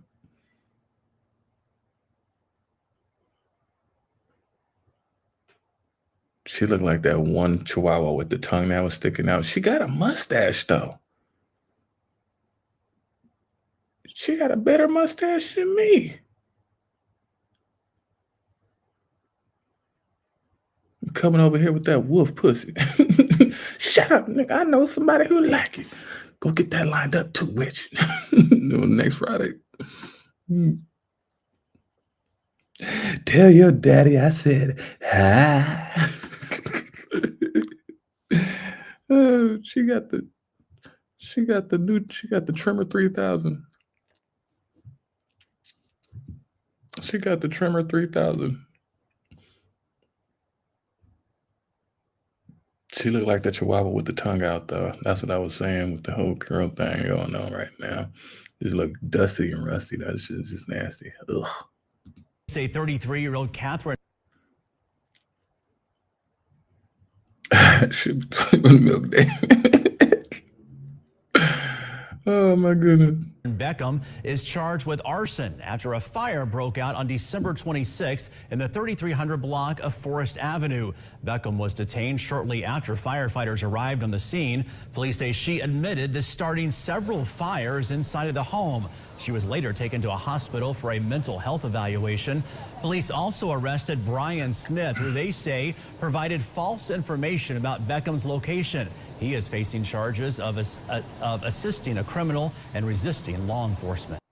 And that's the thing, too. They were resisting law enforcement. They're like, I pay my taxes. You're not going to take me anywhere. Get your ass on the ground, sir. You're hurting my arm. I'm going to call my lawyer and sue. Yeah. Sure. They're going to keep it. This 100 right there in the back. 100 right there. I really think that the spirits are coming back and I don't think it's mental health. I think they are really just being really under attack right now. These are happening during nighttime, y'all. That's why I'm just like, man, so it just smells like, man, it smells an omen for them, but it's like, smell good to us. It's like, oh, is these the beautiful spirits that were on this land that are like rising up? Did the Pope opening them portals allow the spirits of the spirits of the blood that was shedded to be risen up and manifest and conjure into these people through the wine and spirits? I don't know. But that's just what popped in my head this morning. I was like, man, something. It's just, these people are acting out in a whole different manner to where it's like, you're just burning up the houses. Like, it's a fascinating thing. I don't know. I'm just putting it together. Y'all. Block, a Louisville firefighter has been arrested and charged with assault and terroristic threatening. According to police, Louisville Fire Sergeant 35-year-old Ramiro Rodriguez got into an argument with a tow company over a fee. Police say Rodriguez then followed that tow driver to the tow lot and threatened the driver before being asked to leave by two. Instead of following the rules and doing it, they have to take it an extra step. Instead of doubling back, they double down, and then that's why they're getting double for their trouble. Their egos are being challenged. Their insecurities are being called out. So yeah, you're not going to embarrass me. I don't lose. This is white superiority. Other workers. This is my American dream. Court documents say Rodriguez then rammed his car into two of the workers. Both workers had minor injuries, and one still has not returned to work. Rodriguez is facing multiple charges, including assault. He's been placed on paid administrative leave by the Louisville Fire Department. And it's only paid for a certain time. It ain't gonna last. He's gonna be out of a job because of these things. Who gonna fill a position? Who gonna fill the position? That's what I'm asking about. New video tonight of a suspect swerving away from a traffic stop and then taking off. This was right around rush hour on a busy stretch of I-94 in St. Paul. Watch that silver SUV swerve through this gap of slow-moving drivers with a trooper close behind. It came to a crashing end here on the Creedon Avenue exit. You can see the suspect clipping cars before slamming into a fence, and then two people took off on foot. One was taken down on this overpass. The other was caught a short time later. What was you getting? What was that? What was that? And then taking off. This was right around rush here on the Creedon Avenue exit. Where was you going? Where was you going, sir? Where was you going? Where was you going? You went all the way off to the side. Where was you going? They the ones that's just running. Why are y'all running? Y'all getting spooked and y'all running like how we used to run like that, but it was just like a different type of run because it was just like, dude, we ain't finna get caught by you. And then most of the time the cops couldn't really catch us. I'm just saying it is what it is. But yes. The Omaha Fire Department began its inspection on City View Apartments today. If the building fails that inspection, Mayor Gene Stothert says the city will issue a notice to vacate for the entire building, meaning dozens of residents will need to find somewhere new to live. But as KETV Newswatch 7's Maddie Augustine reports, a local attorney says every tenant has legal rights. Yeah, Rob, Julie, for the past week, we've heard from tenants, city council members, and the mayor even on the poor conditions inside City View. Some even raising red flags for being health and safety concerns. And it's because of those issues, local attorney Dave Pantos says residents could get out of their lease for free. From holes in the walls to doors broken and knocked off their hinges, and even feces in the hallways. It's very, very unkept. As of Tuesday, Omaha Mayor Gene Stothert says City View has 48 code violations. Nobody should have to live in an environment like we are seeing in some of these units and also in the common area. And Dave Pantos, a local private attorney who practices in tenant law often, says the situation at City View is unfortunately one he's seen before. It's an example of an out-of-state landlord who's let a building fall into neglect, and it's a real tragedy. Yeah, you got a lot of out-of-state landlords. You got a lot of out-of-state people who are in control of these buildings, live off in Florida. None of these people go and actually look at their properties or anything. Any of these buildings like this, y'all got to understand real estate when it comes to this too. Most of the people that are over these don't even know that they had the building. They don't even know because they're already making so much money off of so many different units. So many partnerships and all of this stuff. It's the little people that are below them that actually get all of the brunt of all of the stuff. But this falls on deaf ears in so many different cases. This has been going on for a very long time in our community. Very long time. Where we've lived in their establishments instead of living under, say, a black real estate company, black apartment complexes, black owned, you know. We don't let stuff like this get out of pocket because it ain't ours. We don't give a damn. You know what I'm saying? They got to deal with fixing that up. But then again, it's like, it's deplorable, you know, living in these conditions as us trying to excel, do better, stuff like that.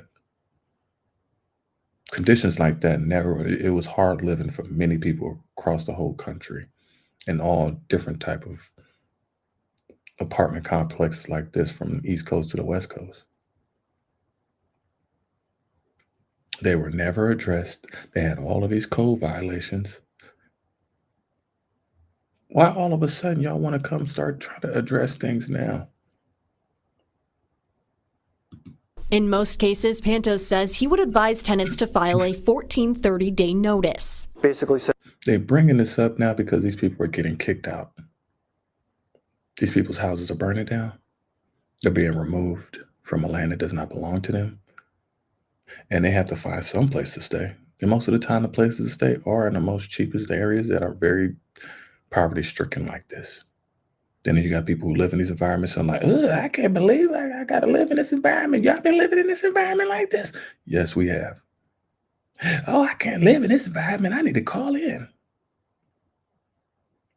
So it's like the people that were avoiding or apathetic to these circumstances are now living in these circumstances now and first-handed account now having to face this just as much as the people that have already been there. They're like, shut up, pull yourself up by the bootstraps.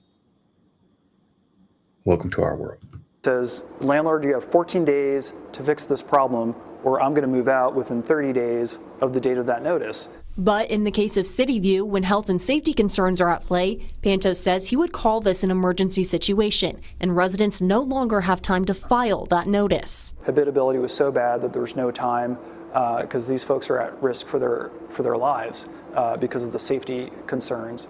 So I think in that case, if it went in front of a judge, we'd win that case. And if the city does end up forcing the entire building to vacate, Pantos says those residents are protected by Nebraska state law. If it's something that's outside of their control, they're free from the lease obligations.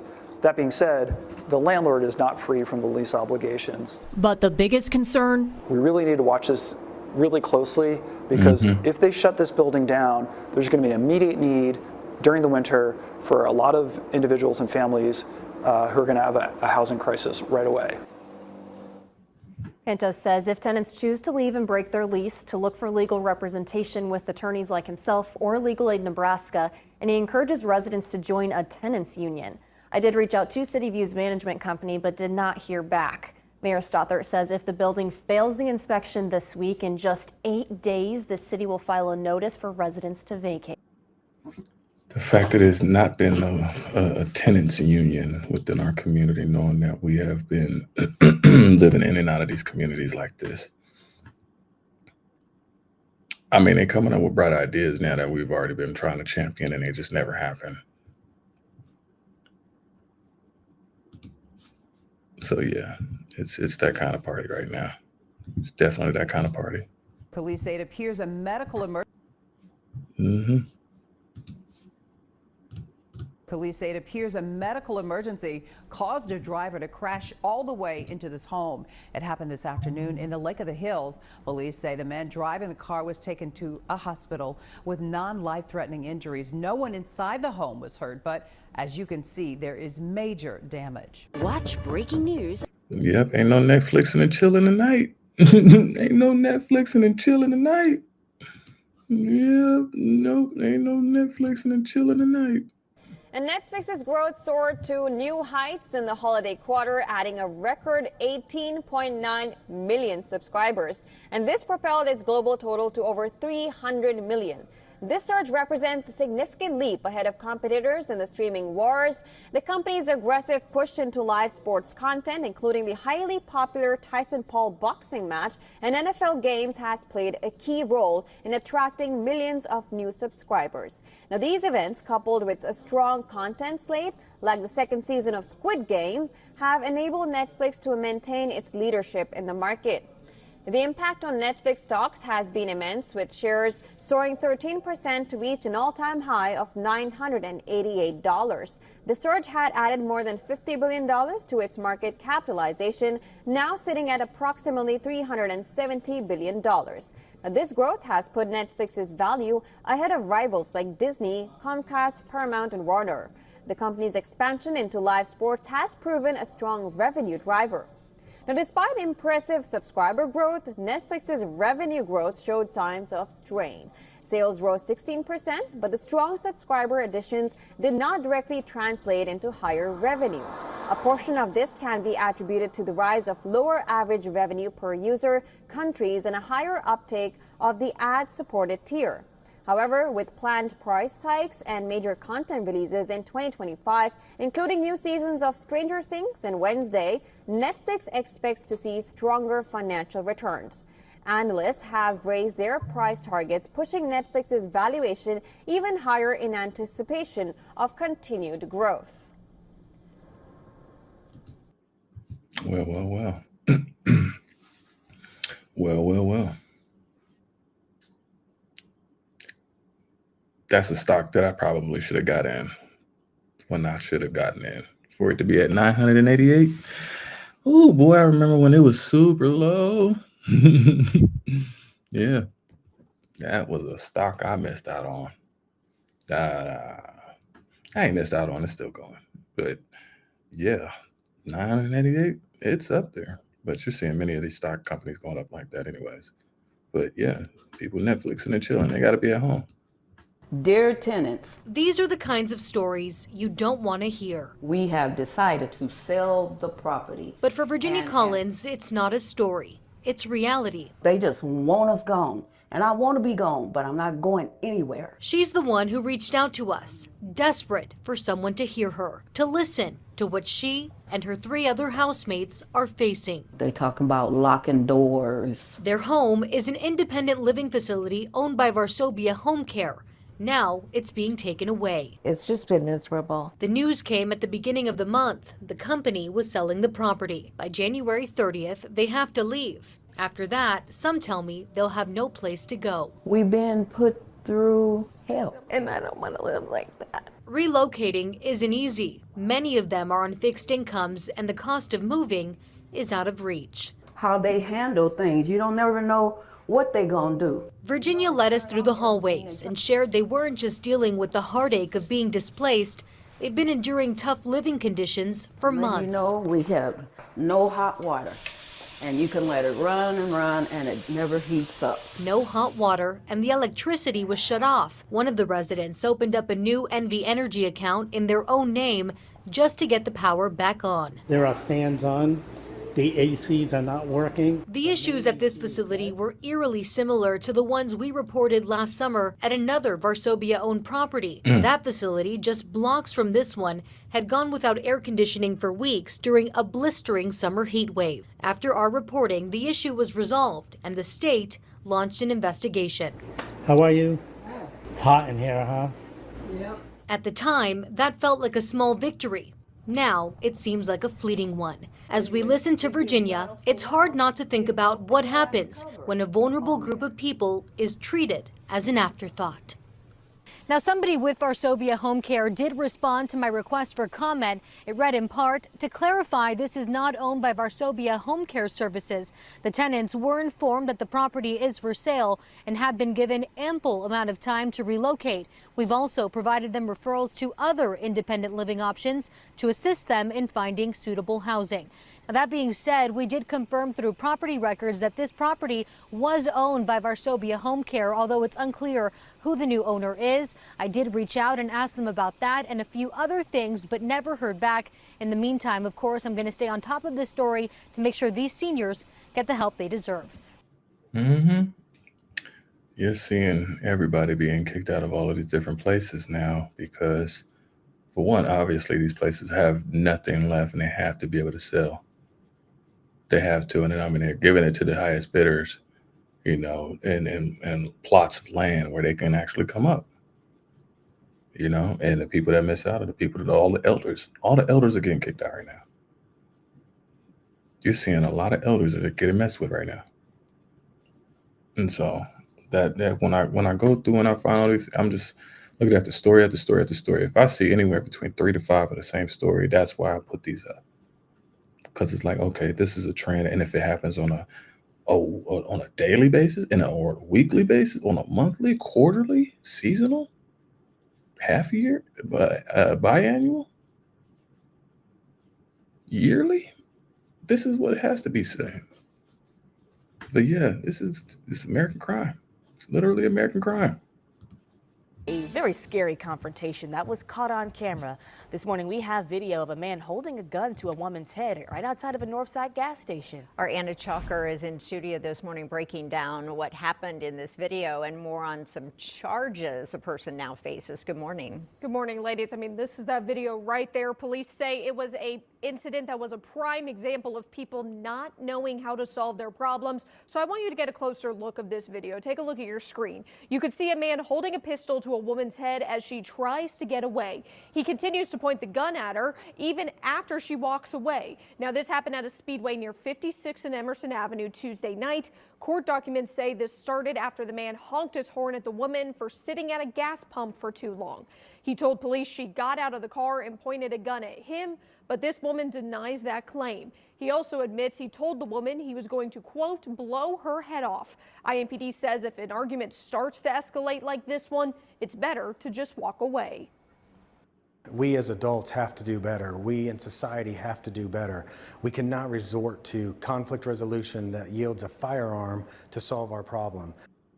The man who recorded this video tells us several people at the gas station called police and got near the two to separate them in this incident. Now, the man was arrested and now faces several preliminary charges. Those include intimidation, battery, and he does have a court hearing scheduled for tomorrow morning. And shout out to those people that even got that close with the man that was wielding that gun and out of control. Thank you for that update, Ann. That's what's going on. People are emotionally triggered. The people are triggered. And then they holding on to a trigger because that's the only thing that they can hold on to. The man accused of killing 4 University of Idaho students is back in court here in Boise this week. Judge Stephen Hippler denied a request from media requesting full access to the Kohberger hearings, which are scheduled to happen today and tomorrow. Attorneys on both sides of the case argued whether or not the public has the right to observe all of the proceedings in this case. Kohberger and his attorneys support making the hearings public, but the judge says that could make it difficult to find a jury before trial this summer. Both parties' rights to a fair trial is paramount, as is. It's funny she just said that about the niggas. It's hard to find a jury. Remember, because they don't want us on the jury. You see what I'm saying? I'm glad I catch things, y'all. All of the people that were used to be in jury duty and all that stuff. Yeah. These people are the ones that's gone. They gone. Who gonna do jury duty? You don't want. You want a whole panel of 12 black people voting? Now, that's what it's about to be. You're about to see a whole panels of black folks. Judge, I wasn't even there on the crime. You're still guilty. That's what it's going to... No, it ain't going to come down like that, but that's what y'all was doing to us. Emmett Till. There's nothing y'all can ever say to me to try to justify that. Is the public's right to know, but I also have to weigh that against the ability to have a fair trial by getting a jury panel that has not been tainted by the publication of widespread publication of evidence that may not be. All of them are tainted. And what is he talking about? It don't matter what jury, it don't matter what, and it don't matter what anybody. Majority of the time now, with any of these cases, it is all already being showcased within the public eye anyways. So there's really no running away from it or ducking and dodging any of these things. They could sit here and try to manipulate it and try to, Play-Doh mold it into their own way. It's literally clear cut that, dang, this is what it is. Like, this is what it is. He realized, like, hey, I can't do nothing about it. I'm up here, but you guys got me up against the fence. I can't do anything from my standpoint because I don't have any of the necessary weapons that we've been able to utilize to be able to uphold the laws of justice in favor. See what I'm saying? Be admissible at trial.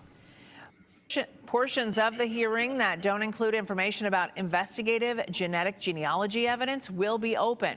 But Judge Hippler says the media and the public will not be allowed access when sensitive information is being talked about. And today, Kohberger's attorneys will argue that certain pieces of evidence should not be admitted at the trial. That includes that investigative genetic genealogy, items taken from his apartment, his car, his parents' home, and his online footprint.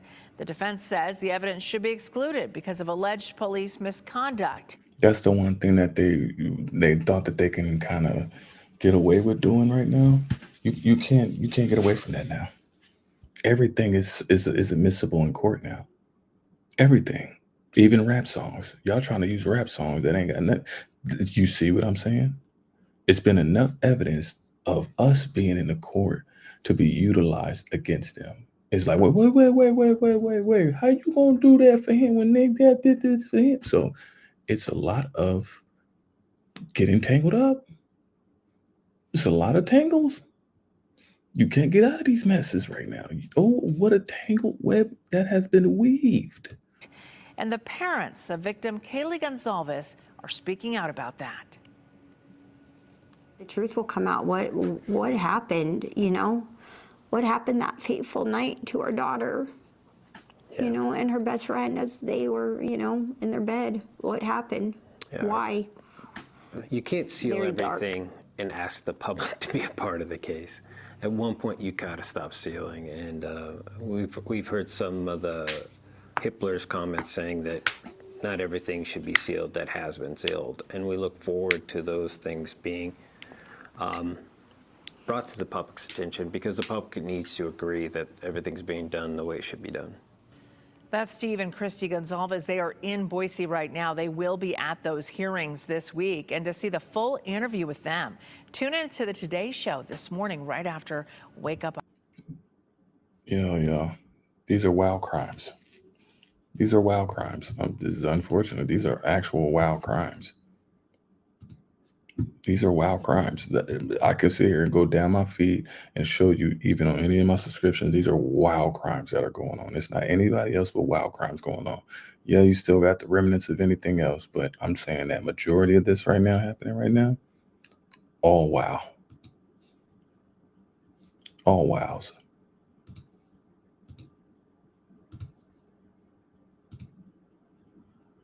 So it is a whole lot. It's a whole lot going on. Y'all played a very deadly game. And that deadly game it's not in your favor. It's not for your well-being.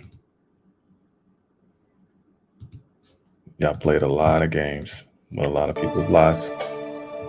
Well, the state has rested, and now it's the defense's turn to present their case in the trial of Jeannie Whitefeather and Donna Lance. In a rare move, Whitefeather, who was charged alongside her husband with human trafficking, forced labor, and child abuse, took the stand in her own defense this afternoon. And we're learning more, just more details keep coming out about this. We're going to take a live look. What have you learned so far from the courtroom?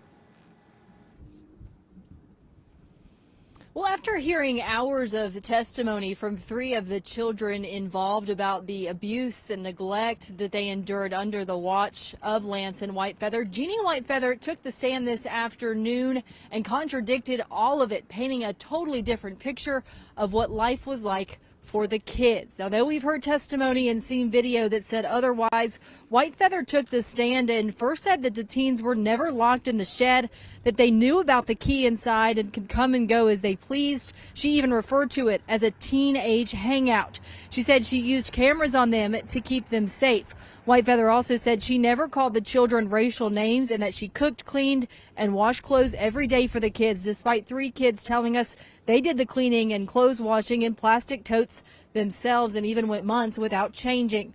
The kids also said they got mostly peanut butter sandwiches every day. Well, the kids said they were made to do the farm labor and that Whitefeather stayed inside. Whitefeather said she and Lance did most of it. She testified that things did get bad when they lived in Washington when it comes to the 14-year-old boy's mental health. She said he was violent and hallucinated and that they got into an altercation in Washington, one where the kids said Whitefeather was the aggressor with a whip. Whitefeather said she never used a whip on her children. I'm his mommy. I mean, they can disown me, but I will never disown them. As far as I'm concerned, they're my children. You love all your children? I love all my children. Now, one of the big questions going into the defense's side of things, after living most of their lives out west, why did they pick Sissonville? Lance's defense attorney, John Belinovich, in his opening argument, said they were looking for a place close to family and a place that didn't have permit requirements for exotic animals and a place that had a nearby mental hospital for the 14-year-old boy. Now, Belinovich also said that Lance, alongside Whitefeather, also plans to testify in this case. The defense also plans to call some family members to testify on their behalf. We'll keep you updated on all of the developments. So they're trying to bring in their own family to try to defend and justify the stuff that they was doing to these 4 black children. Now, as you can see the video footage, that's the first time I've seen a video footage of this particular case. And I've been following it. But those weren't those were no living conditions. Living out in the outshed, they did all the farm work. You have 4 slaves. They weren't, you didn't, yeah, you love your slaves, but they were doing the work for you while you could actually chill. The thing they're not doing is letting them kids get up there and speak, right? That's what I did just notice. Y'all willing to try to bring up all family members and all this other stuff. Where them kids at? That's the thing. You try to silence the kids. You don't even let them speak. Knowing that this is the stuff that happened to them. No matter how hard it is, they'll be able to recount. They ain't going to sit there and lie. She could sit there and lie right in front of all their face, play the game. Them kids ain't got no reason to lie. They the ones that's been in that circumstance. And even if they did lie, they feel like it was warranted to sit there and justify that they realized that, hey, I wasn't supposed to be deserving of this treatment. You're a horrible person, even regardless of the case. Nobody loves you, put you in the back of a damn shithouse. And that's what happened when you're dealing with a lot of these foster parents and adoptive situations where, you know, people just, it's no different from a person being able to be licensed to get not even being licensed to be able to get a gun. Because even just the process of getting a license is a process. But y'all streamlined it for yourselves. Even for me, I ain't even had no record. Y'all made it very difficult. Still do. But I'm just saying, y'all pegged the law. Y'all pegged the laws in a particular way for it to be able to, but now it's turning back around on you. Because now you have video footage. Like how many cases that never really had video footage, no evidence, no DNA, or had DNA, but it wasn't registered because most systems are not cross-border. They're not interoperable. That's where you run into stalemates and cold cases, anything like that.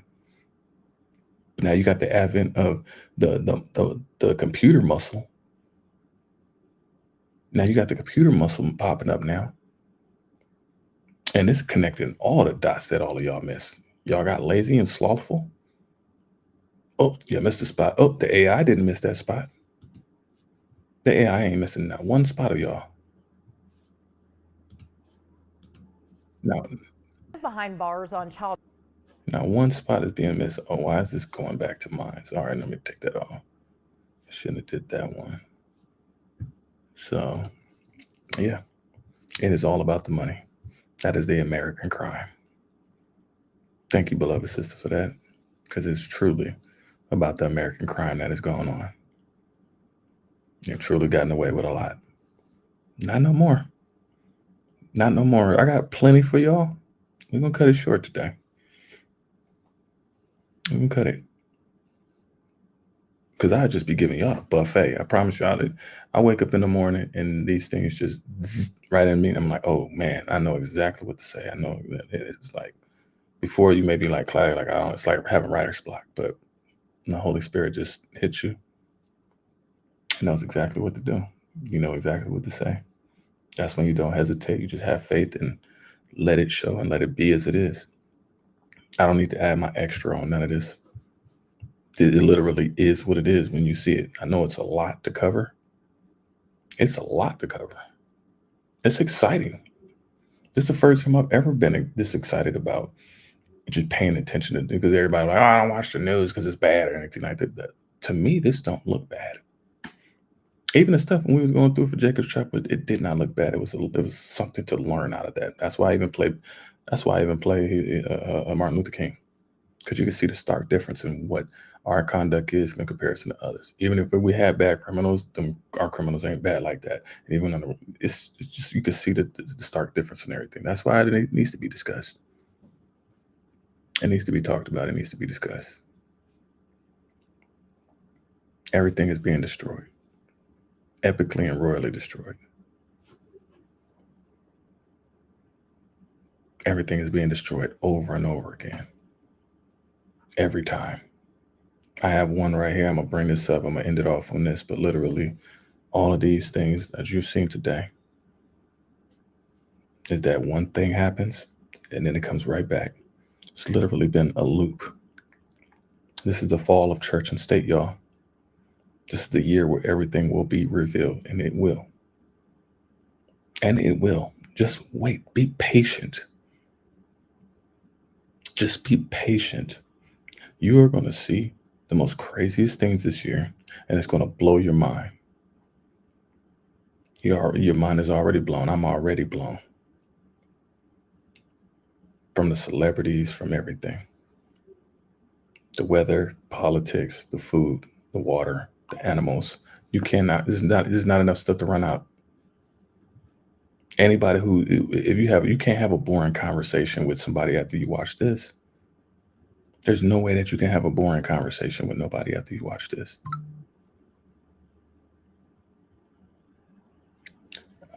We ain't scared. We are not moved. We're not dismayed. We are not troubled. Nor are we going out of our way to give condolences and prayers and all of these different things. We must stop and think and pay attention to everything that is going on and look at it from an investigative point of view. And to see all of what is happening. You're seeing all of the news stations full of Black folks. You're seeing all of these very prominent positions, very professional positions. Now I'm wondering what all of the brothers and sisters out there who got all of these degrees, masters and PhDs, and they should be able to get these jobs now. Y'all hiring. Y'all need somebody. Especially all of our elders. All of our elders should have been in all of these positions, all of these political positions, all of these local legislative bodies, the councils, and just commerce and just everything. Because then y'all would have created such an apprenticeship to even bring us in on that and weaved even the youth into that. That should have been, we need to work. We need to be able to reevaluate what is our mandatories at this point. But like I said, we have a lot of people that have been blassels. People that look like us are not all skin folk as kinfolk. In here tap dancing and cooning. I'm not exempt from that. I know that I may have been a part of that as well. And that's why I had to go through my own cold potatoes. The Most High had to reveal that to me. And I'm glad that he put me on stop sign to be able to see all this. Be like, no, I'm not trying to partake in none of this. And the fact that not indulging and partaking and being ye separate, saith the Lord, touch not the unclean thing. Do not touch any of these things.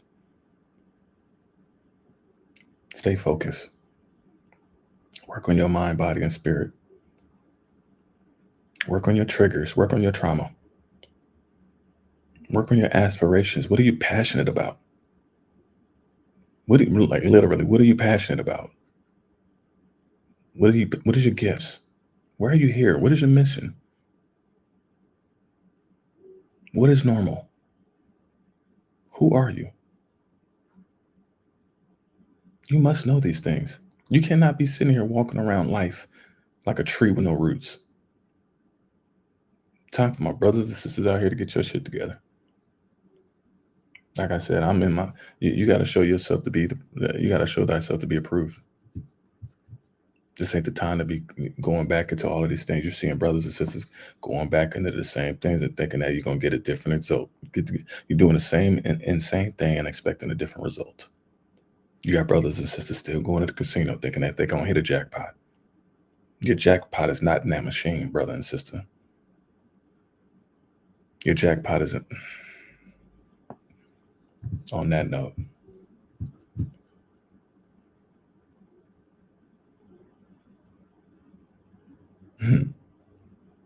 all praise to the Most High for the times that we're living in right now. To be have shown favor, grace, and mercy. Don't take this for granted. Don't take this beautiful chance that you have in front of you to be able to get your life together so you can lead by example, to radiate it, to get your frequency on right. If you've been in balance, you need to figure out your equilibrium right now. You may need to go on a fast. You may need to cut them people out. You may need to stop drinking and smoking. You may need to not stop buying all of these toys and memorabilia and all these different things, playing Final Fantasy drafts and all type of things. You might need to stop going out on dinner dates and actually cook for your man or cook for your woman. So yeah, this is the time where you have to switch. Why? Because the Most High is Thanos snapping everything. Thanos snapping people right off of the block. Immediately, people making the most dumbest of decisions, and they're getting stretched,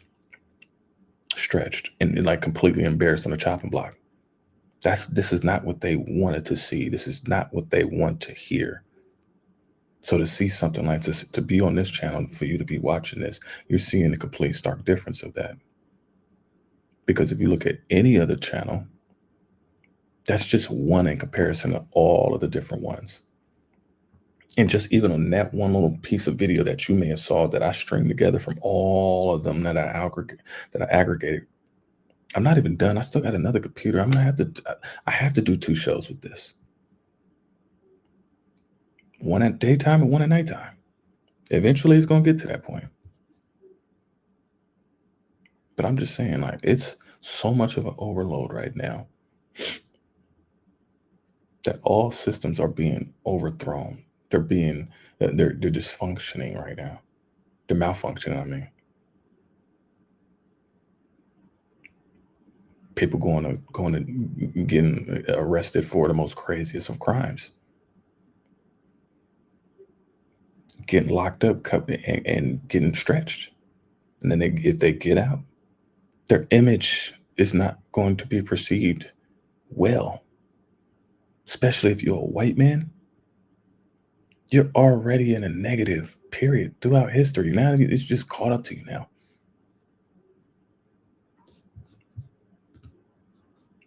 White guys don't look good right now. I'm just saying. Everybody's getting a judgment. Whether you're Mexican, Indian, Black, everybody's getting these cold potatoes. This is the time where you're finding out. You're finding out everything from past, present, and now future. You're being seen and being shown the future of how this is going to turn out to be.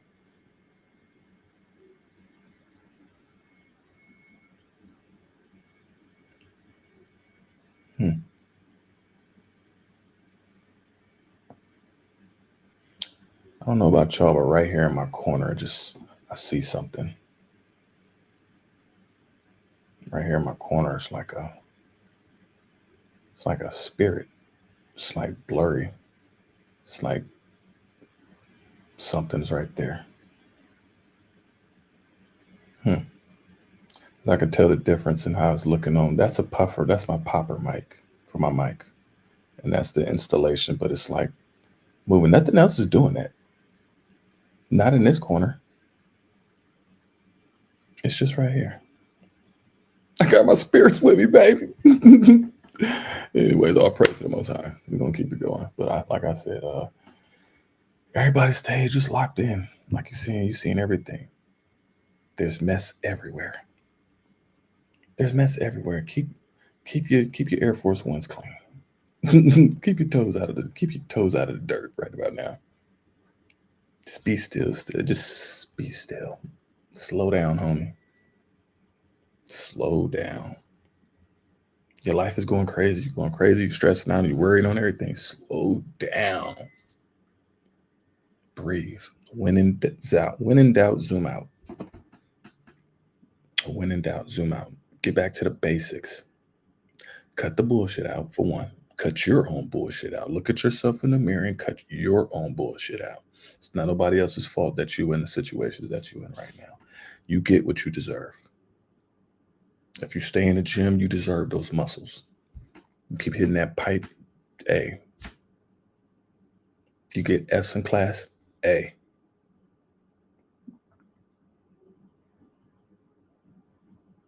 You have to do right. This is the time to X all that out. And we're at a point and a precipice in our life to be able to seize that fork in the road. And it's not about going in any direction. It's about following the Most High. Because either one of these directions is just going to it's going to stress you out.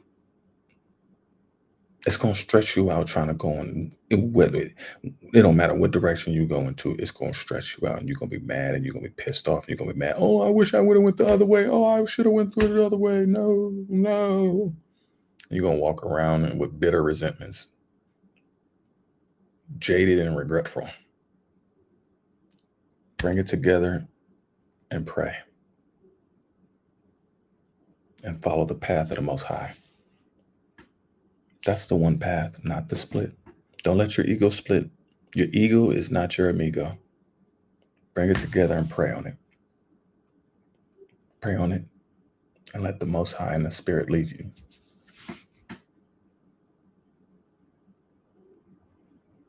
Beloved brother Yahweh Shai is sprinkling all of the jazz on us. And that's what needs to happen. Michael is in the midst. And he's just dancing everywhere. Like I said, everything is not okay. Everything is not okay. You're seeing people that are professionals getting locked up, blue collar and white collar. Every one of these regions are getting completely stretched, like you're hearing. Guys getting 50, 100 calls. He can't do all that work by himself. And even then, he can't even get to the job because he damn near in 3 accidents.